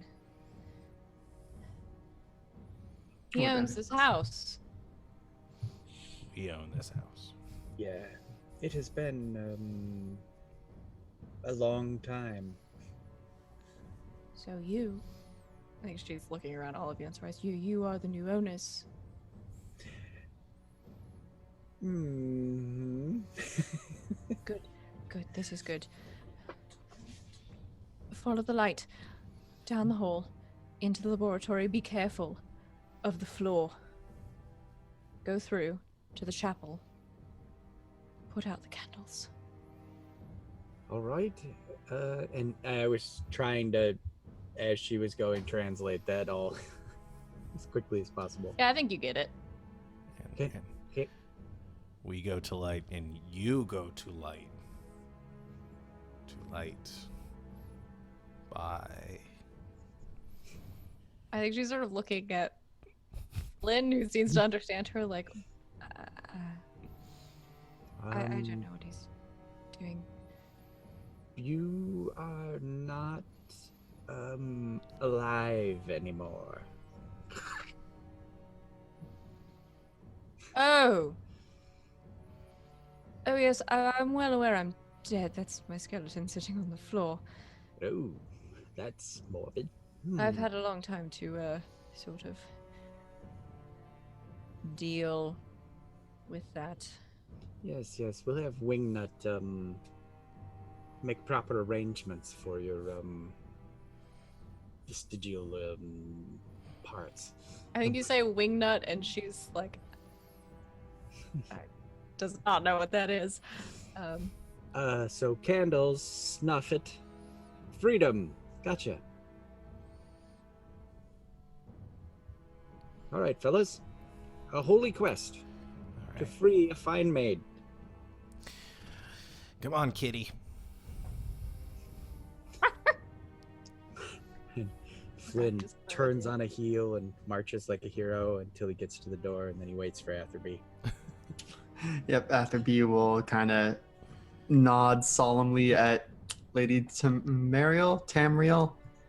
Is she just named after the Skyrim land? No, I think Or- it's Tamario. I think Tamriel. I fucked it up the first time. It's me, it's Mario. It's me. Bark. I'm actually gonna say, kitty. I'm gonna be like, now, kitty, stay. It's dangerous that way, so stay. I take out some jerky and I like put it on the ground. Okay, I think Kitty sort of takes the jerky over kind of into this one corner of the hallway and just like sits. And it's like, Stay. We'll be right back. Unless things get really bad and we need something to come rescue us, then you can come. But stay there otherwise. okay, I think Kitty's just staring at you now. Okay. It's way too many words. Okay, so you make your way towards the flashing light. Nice. Reveal to you now. So you make your way into what seems to be some sort of laboratory, which I am revealing now. As you get close, your eyes all start to water because of the smell that is coming out of here. There is a large room on the other side of this doorway, lit by the orbs in the wall, extending to one side where there is a closed stone door set into an archway. There are broken shelves and tables strewn about the edges of the room. The floor is covered in broken glass, and several puddles of things of many different colors. There is on the table in the center of the room a 9-foot tall humanoid that looks stitched together, lying on a table connected to a large machine against the far wall. The machine sort of flickers and sparks every now and then with little jolts of light. And on one side of the machine, in a large sort of red puddle of stuff, is a large switch, which is currently in an up position.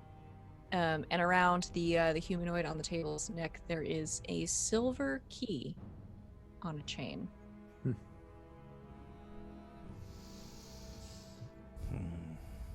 Well, just when Mage Hand would have come in useful. Want me to look for traps? Splendid idea. I knew I liked you, Pod. And he places a hand on your shoulder. I'd like to look for traps. Okay, do investigation? Sure. Can I, do I still have my inspiration? Yeah, sure. Okay, cool. That wasn't that long ago. It was just down the hall. Not bad. 20. Okay. So you look around for any sort of traditional traps that you might normally look for. You don't see any. Specifically focusing on the floor, since she said watch out for the floor, but I'm assuming that might be the puddles. Yeah, you're pretty confident that there aren't any traps on the floor. However, there is a lot of broken glass, especially around these puddles of many colors. Some of which, a couple of them, I guess one's closest to you, you probably get an okay look at. This orange puddle, which I marked all of these so I'd remember what color they all were. This orange puddle right here is sort of sizzling, and you can see at the edges of it, the stone of the floor is just very, very slowly starting to melt away. And this blue puddle over here, sort of right on the other side of the door, is less of a puddle and more of a very thick goop that has lots of sort of pieces of glass and like other things, kind of pieces of the paper and like edges of books and stuff, just all stuck in it.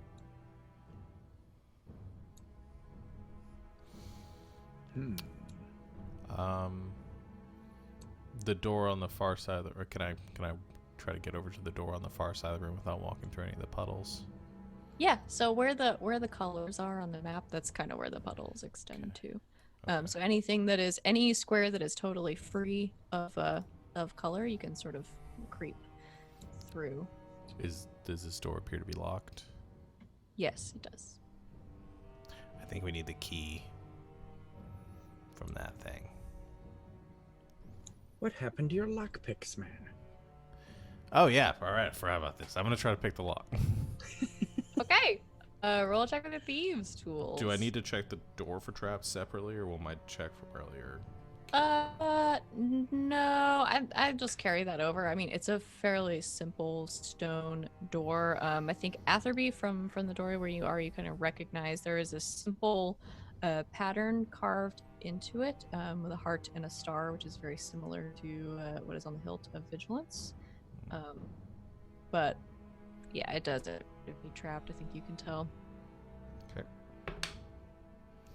Not bad. Thieves' tools. 23. Okay, that is enough. So, sort of quietly with his pod, pulls out his thieves' tools and kind of clicks along the lock. And after just not even a moment, the lock makes a final satisfying click, and the doors kind of pop forward just a bit. Listen, I'm sure the puzzle in here would have been very fulfilling to solve, but I think we should just move to the next room. Let sleeping, whatever that is, lie, I always say. We'll probably just set this room on fire or something, or just board it off. I don't really plan on coming back in here. Well, we'll have to see what's on the other side of this door. This is a lot of real estate we don't want to let go to waste. Okay, so boop and boop. Okay, so sort of.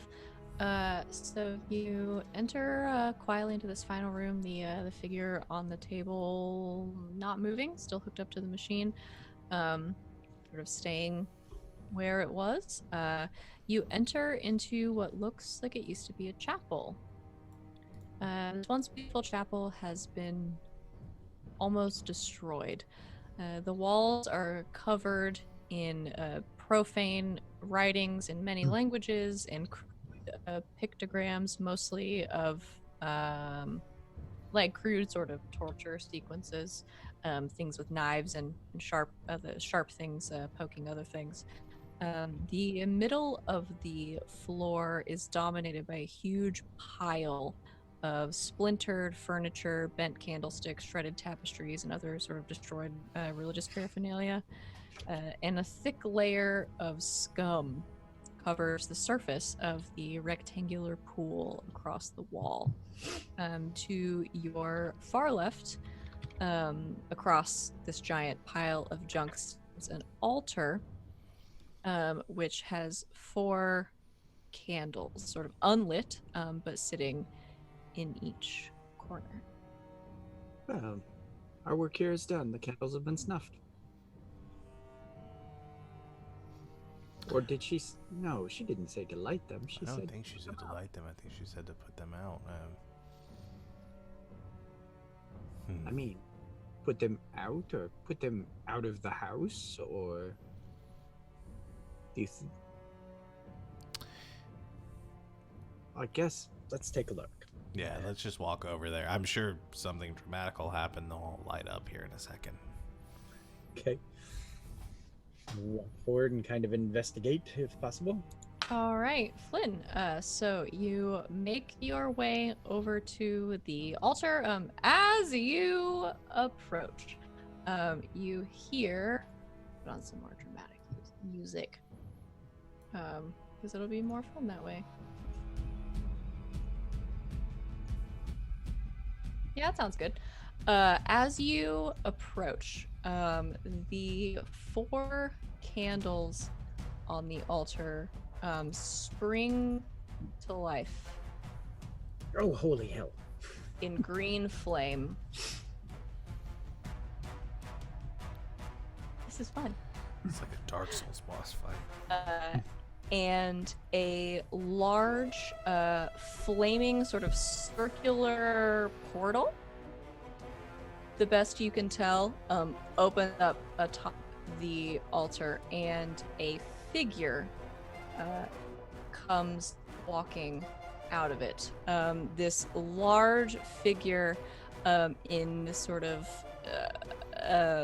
almost fiery sort of armor kind of walks out, and just before the portal behind it closes, you get this one glimpse of what, as far as you're concerned, is hell. Is this sort of fiery, horrible dungeon behind it as the portal sort of closes for the most part, leaving a small kind of glowing ball in the center of the altar. And this figure walks out in this armor, this crimson color of blood and ornamented with horns, carrying a fiery lash and walks out into the steps in front of the altar and shouts out, "Kneel and serve me, or die by my hand." And he kind of flicks the lash in your direction. Well, I would say that that's my calling card to leave. Run back. Okay. I'd like you all to roll initiative. Oh, all right. So no running back. You can run back. Oh. But as you run away, he sort of flicks the whip that he has again and sort of twirls it over his head. Okay, initiatives. Well, that's not great. Uh-oh. At least my dex is a positive modifier.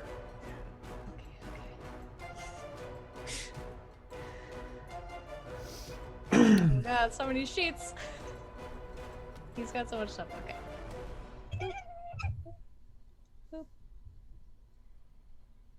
All right. Let me hear. What did everybody get for initiative? 20 for pod. Okay. Total of 2. Atherby! I rolled a 1. Oh no! We were both somehow surprised, I guess, because I too rolled a 1, but with my +4, that's 5. Oh gosh. Okay. Yeah, sure. Did he also roll a 1 and have a negative dex mod, maybe, please? No, he did good. Not quite as good as Pod. But he's up there, unfortunately. So, yeah, Pod. What you got, my boy? Okay, here's what I do. Okay, I'm like I like the scared sound to of say this. this. I do have a water skin in my bag. I'm gonna assume that I have water in that. Yeah, that's Okay. fair.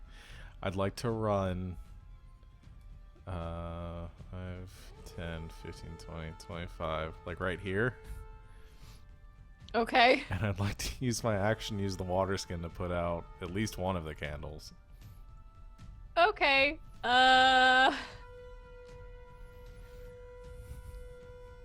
Roll something. Roll a dexterity check for how quickly you can do this. Because he defo sees you. Yeah, sure. It's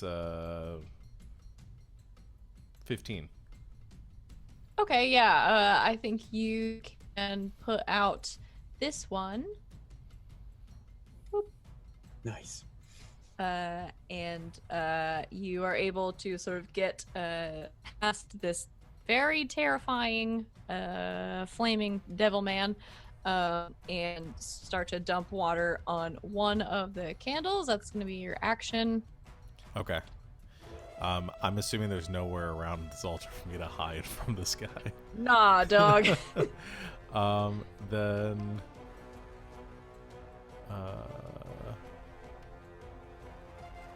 let's see, it's 5, 10, 15, 20, 25. He has a whip, right? Do I assume that I'm within range of him right now? Yeah, he's going to get you. Okay, I'll use my action to my bonus action to disengage. Okay.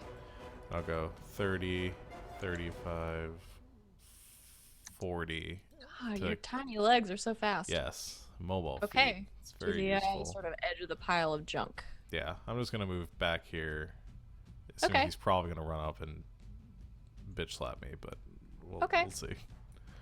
So you put out the fire on one of we'll just say his name. You heard it. One of Ergian's candles. At this point, and I think he from the altar kind of laughs maniacally at your running around and you're putting out his candles. He's gonna do a couple of things on his turn because it's his turn. He is going to sort of look at all of you and just say, "Fine. The hard way then." and in his other hand conjures this ball of fire and throws it. And as it sort of comes towards all of you, it is a streaming, strange sort of combination of like flame and these black tendrils that are coming off of it. It doesn't hit any of you, but it does hit this pile Oh no. in front of all of you, which pod you are standing on. Yep. So it sort of ignites in flames. Oh, nice. Very cool. And Pod, I'm gonna have you do something. Probably make a dexterity saving throw to get out of the way. Sure. Yeah. It's actually pretty good. It's a 19. Yeah, that's good. So I think at the last moment, as this ball of unholy flame hits the pile of junk in the middle of the room and sets it ablaze, Pod, you are able to kind of dodge out of the way at the last second and press yourself up against the wall, and also maybe a little bit of Flynn, who is right behind you. Okay. And as this pile of junk sort of alights in this moment, around where the portal was, you see Ergion sort of snap his fingers, and I'm gonna do another thing. Roll for me, somebody. Who wants to roll me a dice? I can. Roll me a 1d4. All right. Let's roll my red one, because hell, a 4. Okay. So right around the altar, you start to see little pops of light as... Come on. Where are they? They're not popping up. Come on, friends. I mean, if they're friends of his, I think it's okay if they stay in hell. Do the thing. Well, they're here, and I'll find them. I'm not sure where they popped up at, but around Aragian, 4 small sort of winged creatures pop up with these large sort of fangs, and they start to giggle with evil delight. And I'm gonna put them on my initiative tracker, but as far as you know, it's Flynn's turn. And check your layer too, because when you if you pinged anything, we couldn't see it. I wasn't pinging. They're Okay. they're right around the altar. There's Okay. 4 little flying dudes. Okay.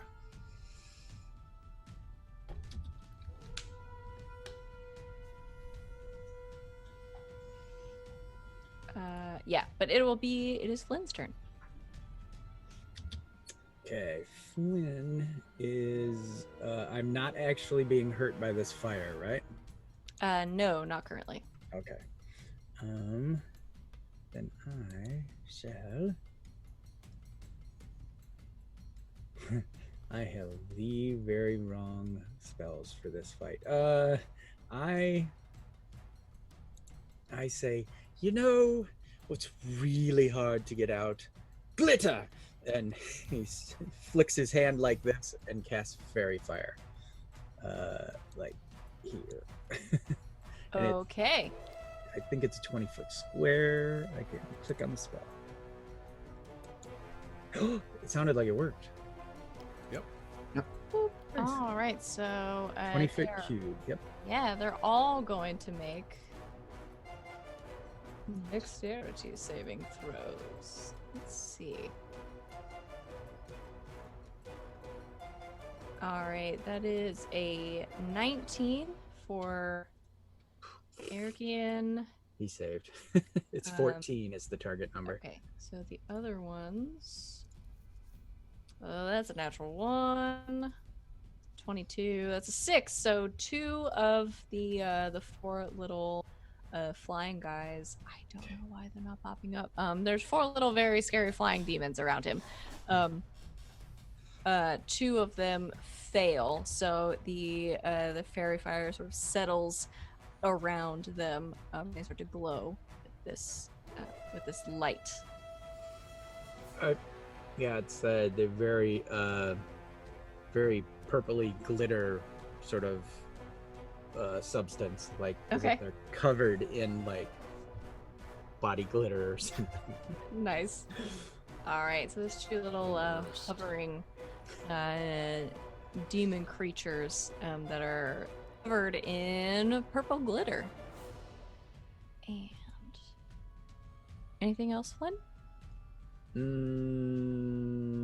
Maybe I'll take a couple steps back. Okay. Wait, can I still see the demon from there? Yeah, I think from there, if you peek around the corner, you can kind of see him. Okay, I will grab some cover then. All right, so you back around the corner. Atherby. All right. I will look at the fire, at Aragon, the candles, and the little demons, and just say, "Get thee back to whichever hell you crawled out of." And I will cast Gust of Wind right at all of them.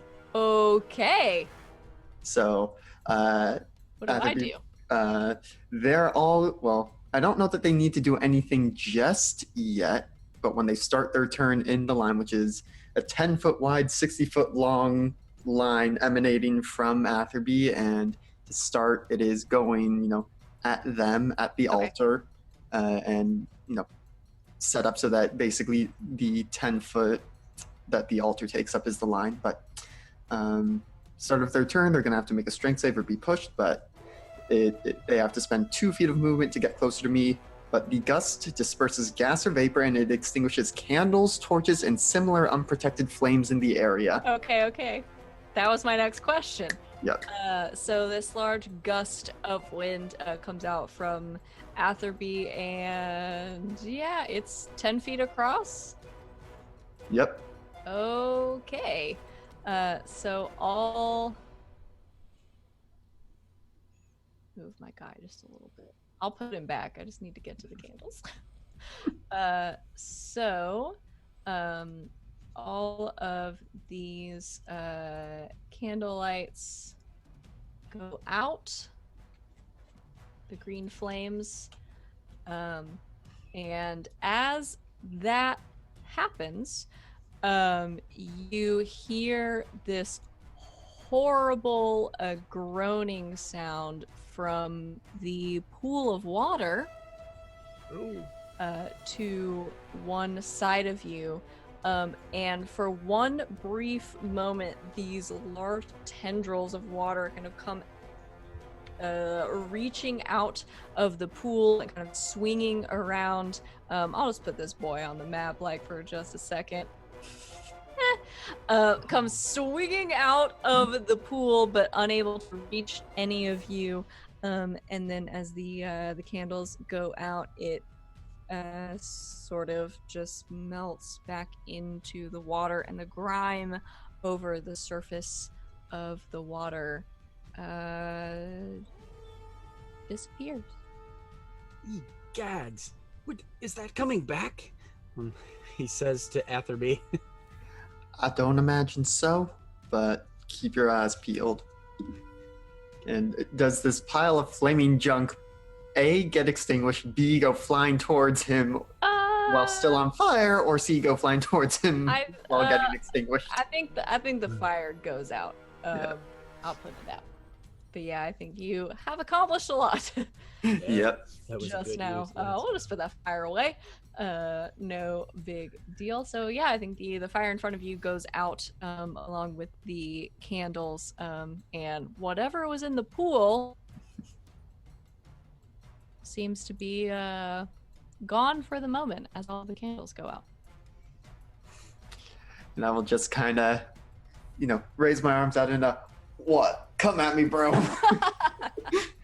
I love okay, so And the gust of wind is staying up. Its concentration, it stays for a minute.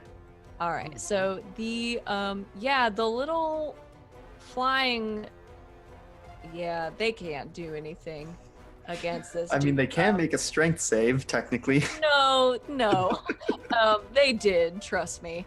It wasn't good for them. So they, for now, the four of them are sort of pushed up against the back wall, where the altar is. We'll see what happens with them later. Atherby, is there anything you would like to do?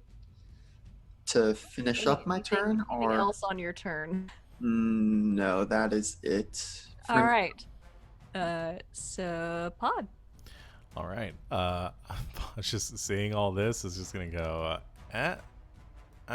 take a couple steps behind Atherby. I'm gonna draw my short bow and I'm gonna take a nice shot against one of the illuminated little demon things pinned to the wall back there. Yeah. I was just gonna tell you. They're closets, but they have wings, so it's really weird. Okay. Yeah, I'm gonna take a shot against one of the illuminated closets with my short bow. Okay. I was darn sure they were fire methods. Oh geez, that was terrible. I rolled a 4 and a 5 even with advantage. Total of +8. So I guess that's a 13. So it's not. That's gonna hit. Okay. With lots of things to roll. That's +3, 4 plus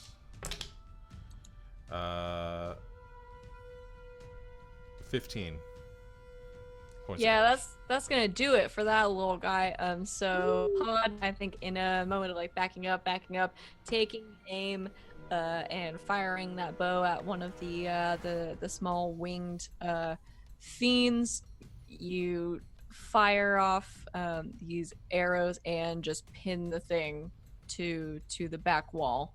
And there are 3 left as the life leaves that one. Okay. And just for good measure, I take one more step back.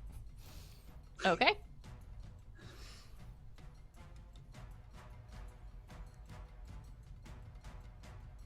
Yes, that's the end of my turn. I'm sorry, I didn't know if you were asking. I was, yes. Oh, okay, yeah. No, you're good. Okay.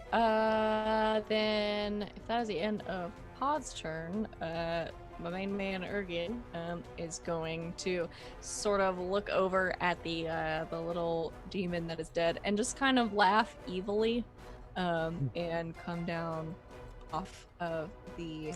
Well, first he needs to make a strength save or be blown He back. does.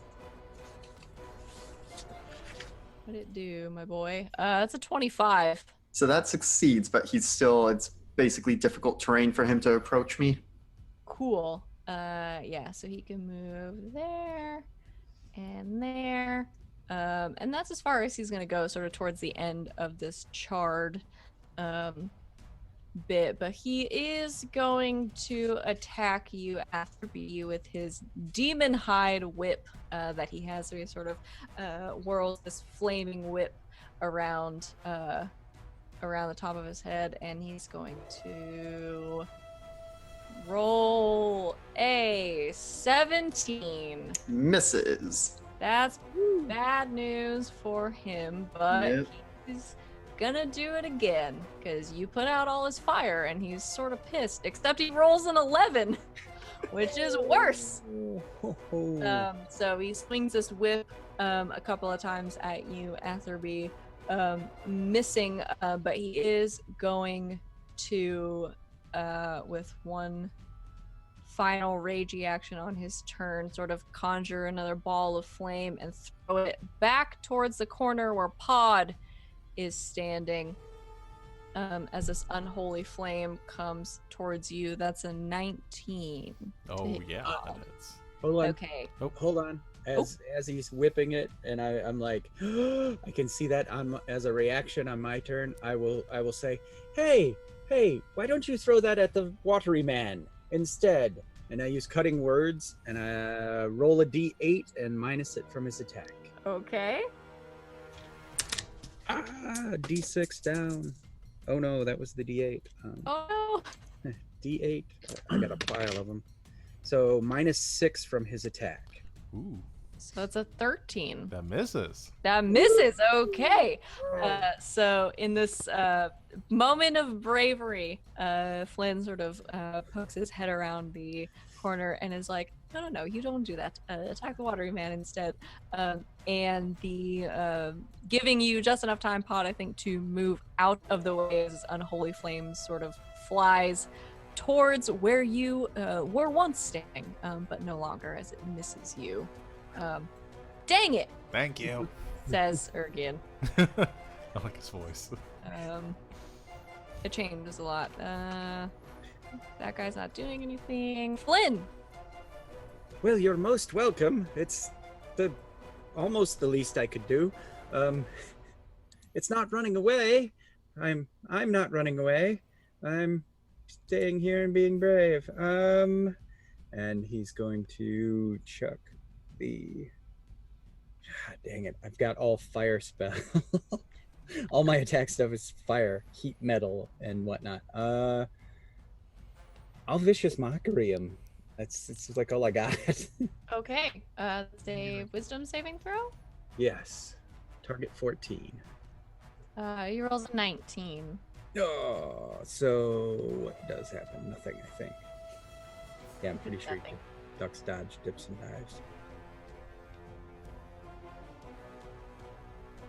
Yep. He just blows me off. All right, so he throws vicious mockery his way, not accomplishing a whole lot, as he does not seem to be bothered by whatever rudeness you have just said to him. See, you can't even hit a simple kobold. That was my attempt. Oh, he's unconcerned. Yes. Anything else, Flynn? No. I like right where I'm at, I think. Behind the wall. All right, Atherby. Oh, I want to start hitting him, but I think I have one more setup thing to do first. Okay. I'm going to use my channel divinity to invoke Nature's Wrath. Oh, what'd it do? As an action, I cause spectral vines to spring up and reach for the creature. It needs to succeed on a strength or dex saving throw or be restrained. Okay, so he is gonna do. He's probably gonna succeed. A strength saving throw. Well, that's an 11. He fails. He is restrained. Oh my gosh, this guy. All right, so is it vines? Yeah, spectral Restrained. vines. And I think Okay. again, it looks kind of like seaweed and kelp. Okay. That's cool. Yeah. So these coming out of the floor around him, channeled by Atherby, these sort of long pieces of spectral seaweed going to start wrapping around Ergen, and he is restrained for the moment. Yes, at the end of each of his turns, he can repeat the saving throw. On success, the vines vanish. But that is my action. Okay. Can't do a whole lot with my bonus action. The gust of wind is still up, so now he's just stuck in a wind tunnel. Yep. And yeah, I think. Yeah, I'm gonna just stay there and just. I will viciously mock him, but not with any magical benefit. Okay. I like Just the sort of imagery of like spectral kelp like slapping him as the wind is blowing Yeah. it in his face, you know. All right. So this is the end of Atherby's turn. Saving throw for gust of wind is strength. Yes. Oh boy. What's your DC? 14. All right. One of the little winged quasits makes it and starts making. They can't get very far, but they are pushing their way as best they can with their tiny wings, flying towards you. One of them has made it about. I don't know how to do the string up, but one of them has made it about halfway towards you from the wall and is just shouting at you, probably saying very nasty things. Does anyone speak Abyssal? No. Nope. No, it's nasty. He's saying some bad things, you can assume. That little demon guy, he's doing his best. Pod. All right. Is the one that has approached us doesn't happen to be the one that's glowing, does it?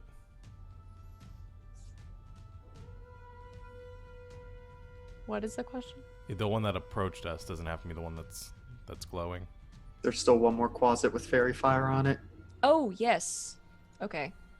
I marked them. Hang on. Yes, it is. It is. Okay. I would like to shoot at it. You do that. All right. That's a lot. Is it more than 13? It's 23. Yeah, you hit the shit out of that little flying demon. All right. That's 5 plus... Shit. That's 5 plus terrible. That's actually only 9 points of damage. Okay, well, listen, he's a little guy.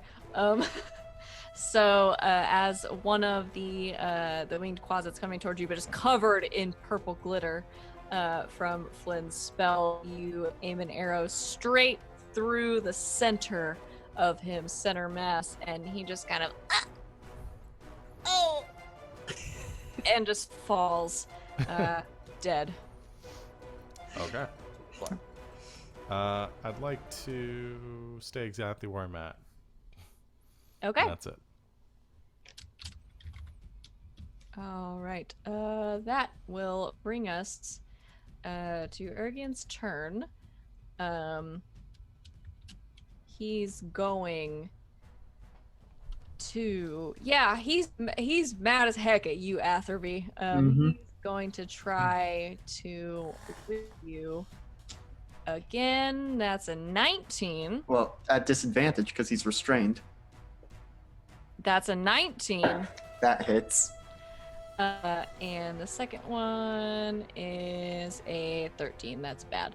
Yeah. He's doing a bad job, but you are going to get hit with 7 slashing damage and 5 fire damage as this whip. One of the hits sort of cuts across your chest plate. So 7 slashing damage and 5 fire damage. And then he's going to conjure another unholy flame and fling it at Pod. Okay. I succeeded on my concentration check. Good, with good. 17. That's a 21 to hit you, Pod. It does hit me. You're going to take 1 fire damage and 4 necrotic damage as this sort of small ball of strange sort of black and red flame hits you. What was the total damage on it? 5. It was bad. Oh, okay. I'd like to use my reaction to have that. Okay, well then you take 3 damage. Okay. He's rolling really bad. Yeah, and he is going to continue moving in just a little bit. He's restrained. Fuck. Well, he's not gonna do that. He's gonna try, but He can make a saving throw to try and escape from the yeah, he's vines. gonna do that. In a second. The little closets roll really bad. One of them rolls a -2 on their save, so that's how that's going. Pod, it's your turn. Okay. I'm He's having a bad day. Guess I'm gonna shoot again. At? Is he still restrained or did he succeed? No. He's still restrained. Okay. Then I'd like to shoot at the big guy. Okay. That's a lot. 25. Yeah, that hits. Okay. That's 6 plus better 10, 14, 16 points of damage. Okay. 17 points of damage. Sorry. First blood against the man. Yeah, so you fire off these shots at him, and they stick into him. He does not seem overly concerned about them, but you manage to deal him a little bit of damage. Pod, anything else on your turn? Nope. I think that's all I got. All right. Then, let's see. We'll go ahead and do. I'm off on my initiative. I'm trying to get it back in order. Flynn. Oh, I'm going to try Shatter. Okay. Okay, it didn't show up again. Okay, let's see. A sudden loud ringing noise, painfully intense, erupts from a point of your choice within range. Each creature at a 10-foot radius sphere centered on that point must make a Constitution saving throw. Creature takes 3d8 thunder damage on a failed save, or half as much on a successful one. A creature made of inorganic materials such as stone, crystal, or metal has disadvantage on the saving throw. Okay. Where would you like to put this? Oh, it's asking me for the thing again. Yay. Did it show up? It showed up. Yes. Woo! Okay.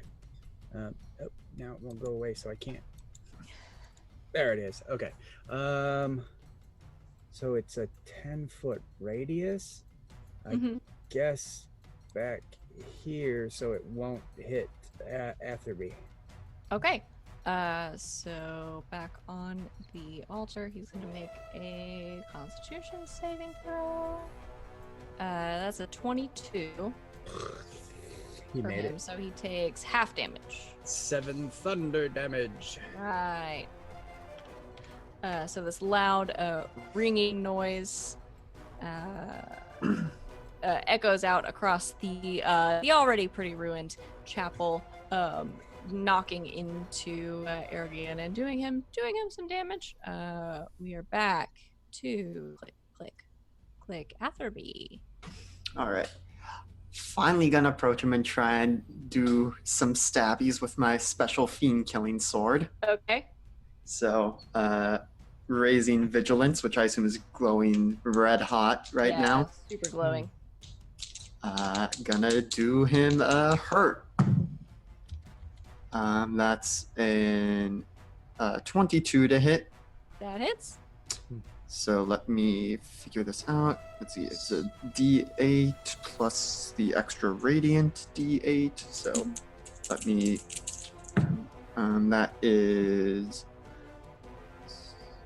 8 slashing and 6 radiant. Okay. And then I'm gonna do my second attack. Okay.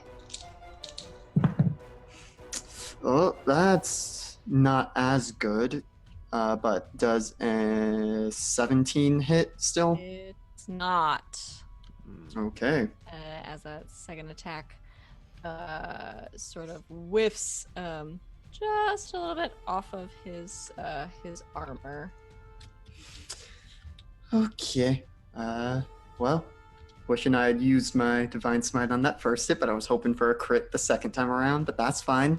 Taking that gamble. Yeah, I think that is going to be my turn. Okay. The 2 little closets that are left are just gonna try. No, they roll a 1 and a -1. Oh, wow. So they're just stuck against the wall back there, I guess.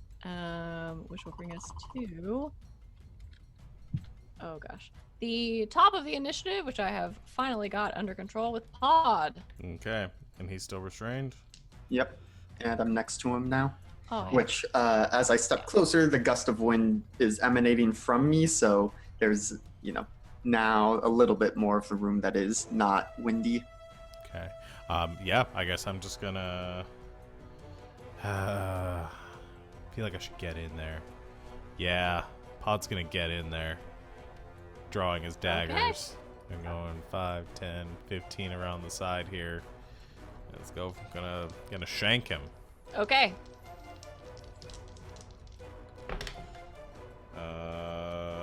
21 That'll hit. for 7 plus.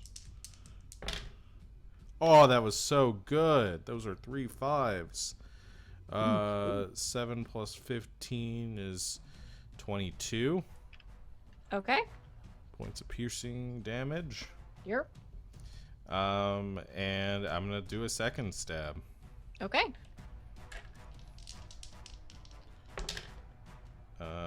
And that is 20 to hit That'll do it. for 1 point of piercing damage. Okay.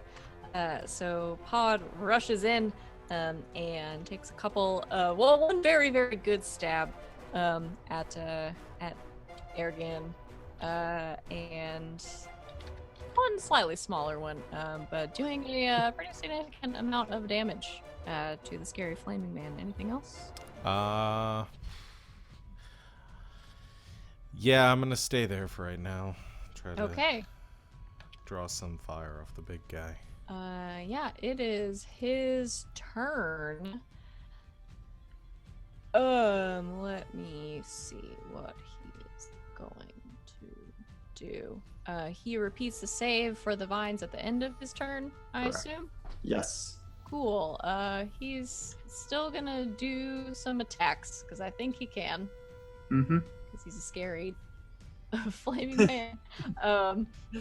And also rules, but you guys know I don't read those. So, well, that is going to be a 20 total against Atherby. Yep.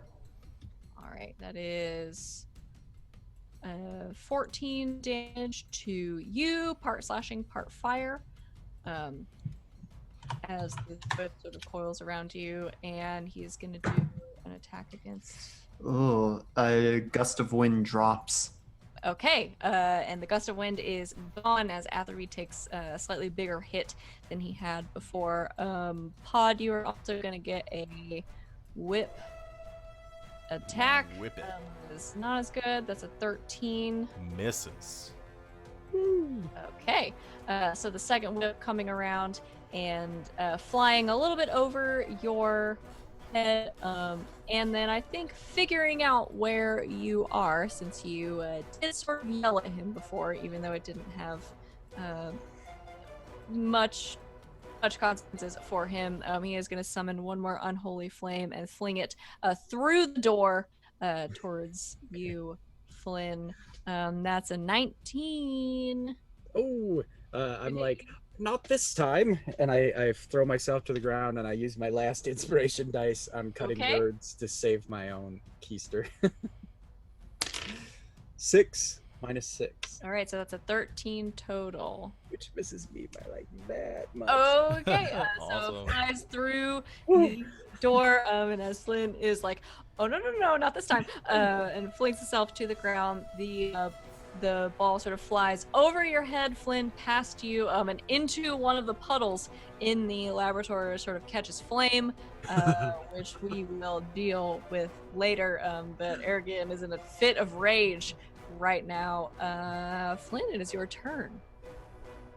Oh wait, he's gotta make a save. Mm-hmm. Wait.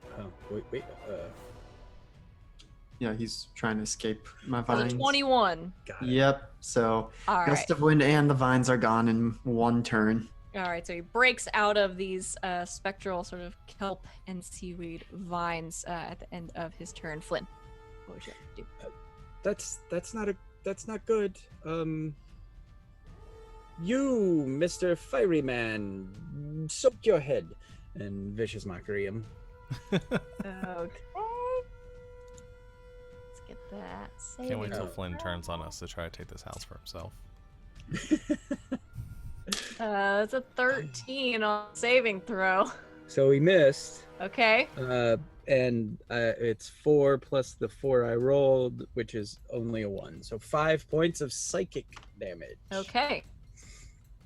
And he's disadvantage his next attack. Okay, great. So you hear the soak your head coming from the other room as Ergen kind of reacts and kind of shakes his head a little bit like, hang on, what did you just say to me?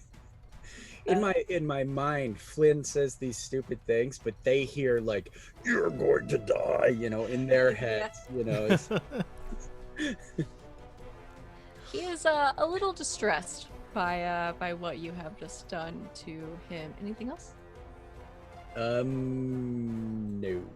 Oh wait, is the fire like bursting, exploding, coming after me, or just localized to this area? Not this turn. It's not an immediate threat. There's a little bit of puddle starting to catch flame. Okay. But you're okay for the time being. All right, then I hold my position here. Get him. Right. Atherby. All right.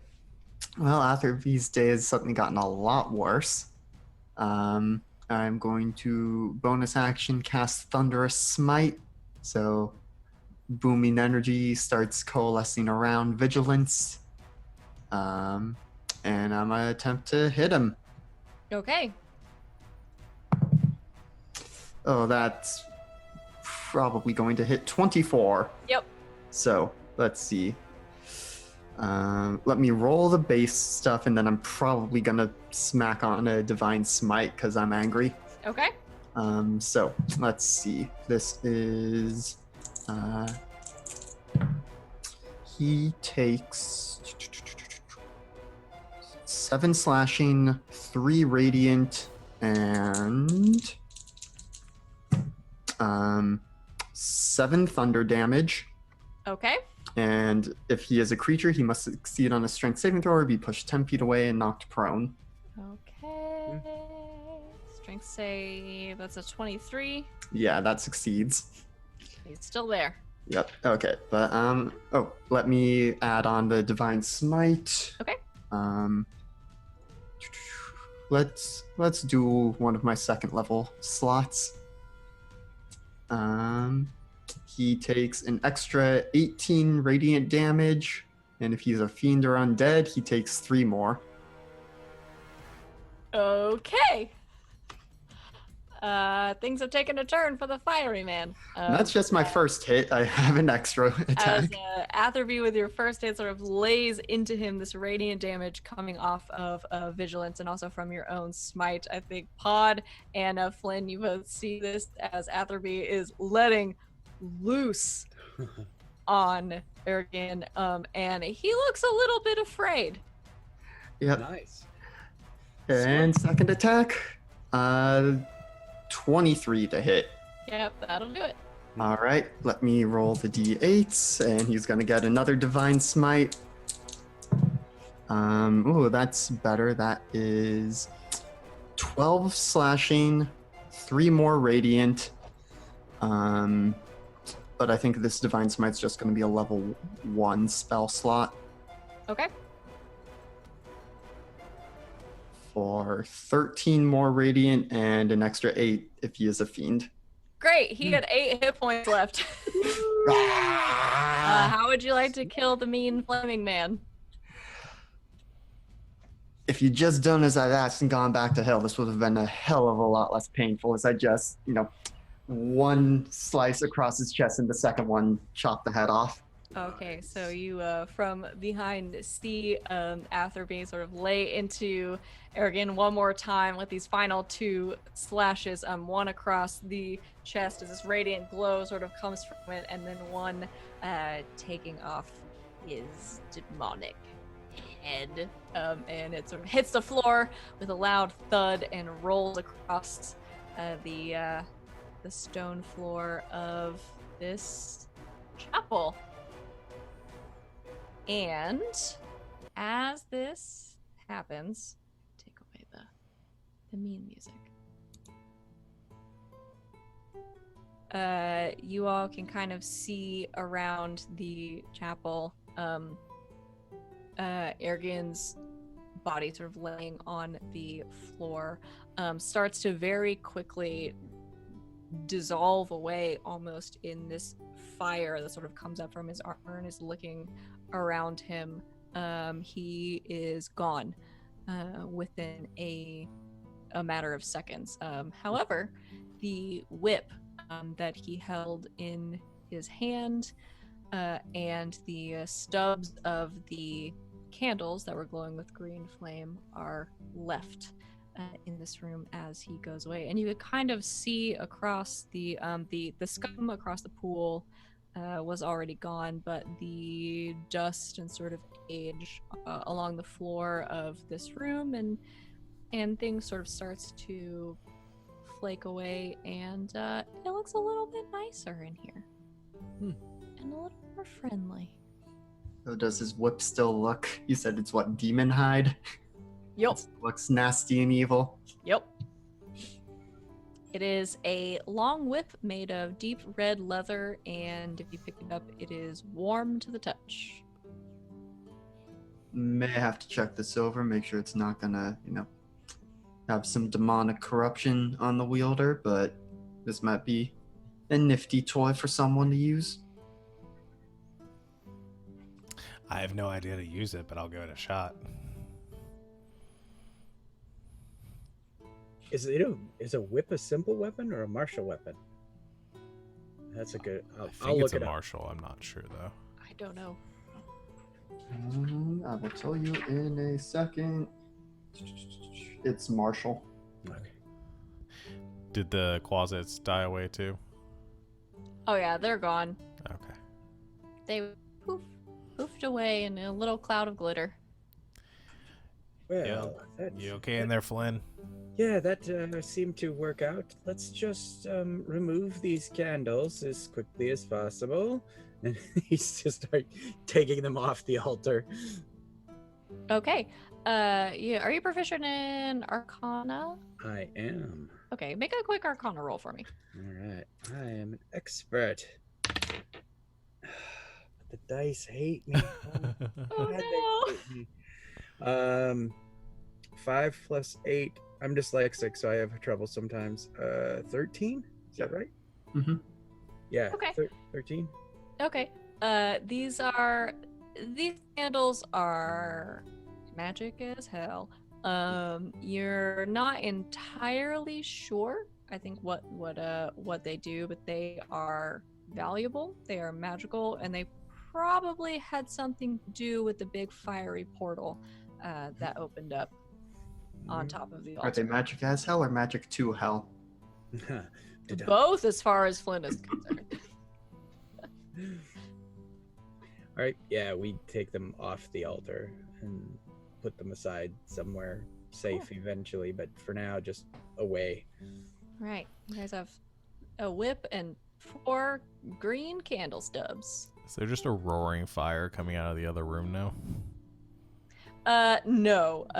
The fire in the one puddle has mostly burned itself out. I think that puddle's probably gone now. Well, fellas, shall we go see if the fine maid has been released to a better place? Sure. Yeah. Do we believe that the weirdness that occurred in that giant bathtub has disappeared, or is it still in there? I'll go over and poke the water with vigilance, which I assume vigilance is no longer glowing. No, it is no longer glowing. Just looks like a regular sword with a fancy hilt. As he's going to dip the sword in, I jump in the pool and do a cannonball. Okay, cannonball into the pool. As you do, Oh god. you get very wet because it's a pool. I don't see anything in it. What was that? You got very robot-y for a second. Pod's wet because he jumped in a pool, but nothing else seems to happen for the time being. Well, I'm probably gonna have to spend a day or two reconsecrating that, but that's an issue for another time. I'm just like floating on my back in like a cartoon, like just spitting the water into the air like a fountain. It's clean and it's kind of nice. Well, my goodness, that's pleasant for once. Good. Shall we? And he looks and makes sure that the 9-foot being is still on the table. It has not moved. I feel like Yeah, we're we'll going to probably... deal with that at some point. Yeah, but maybe after a nap or a night. We'll just have Wingnut take care of it. Flynn all but runs through the room. Come on, kitty.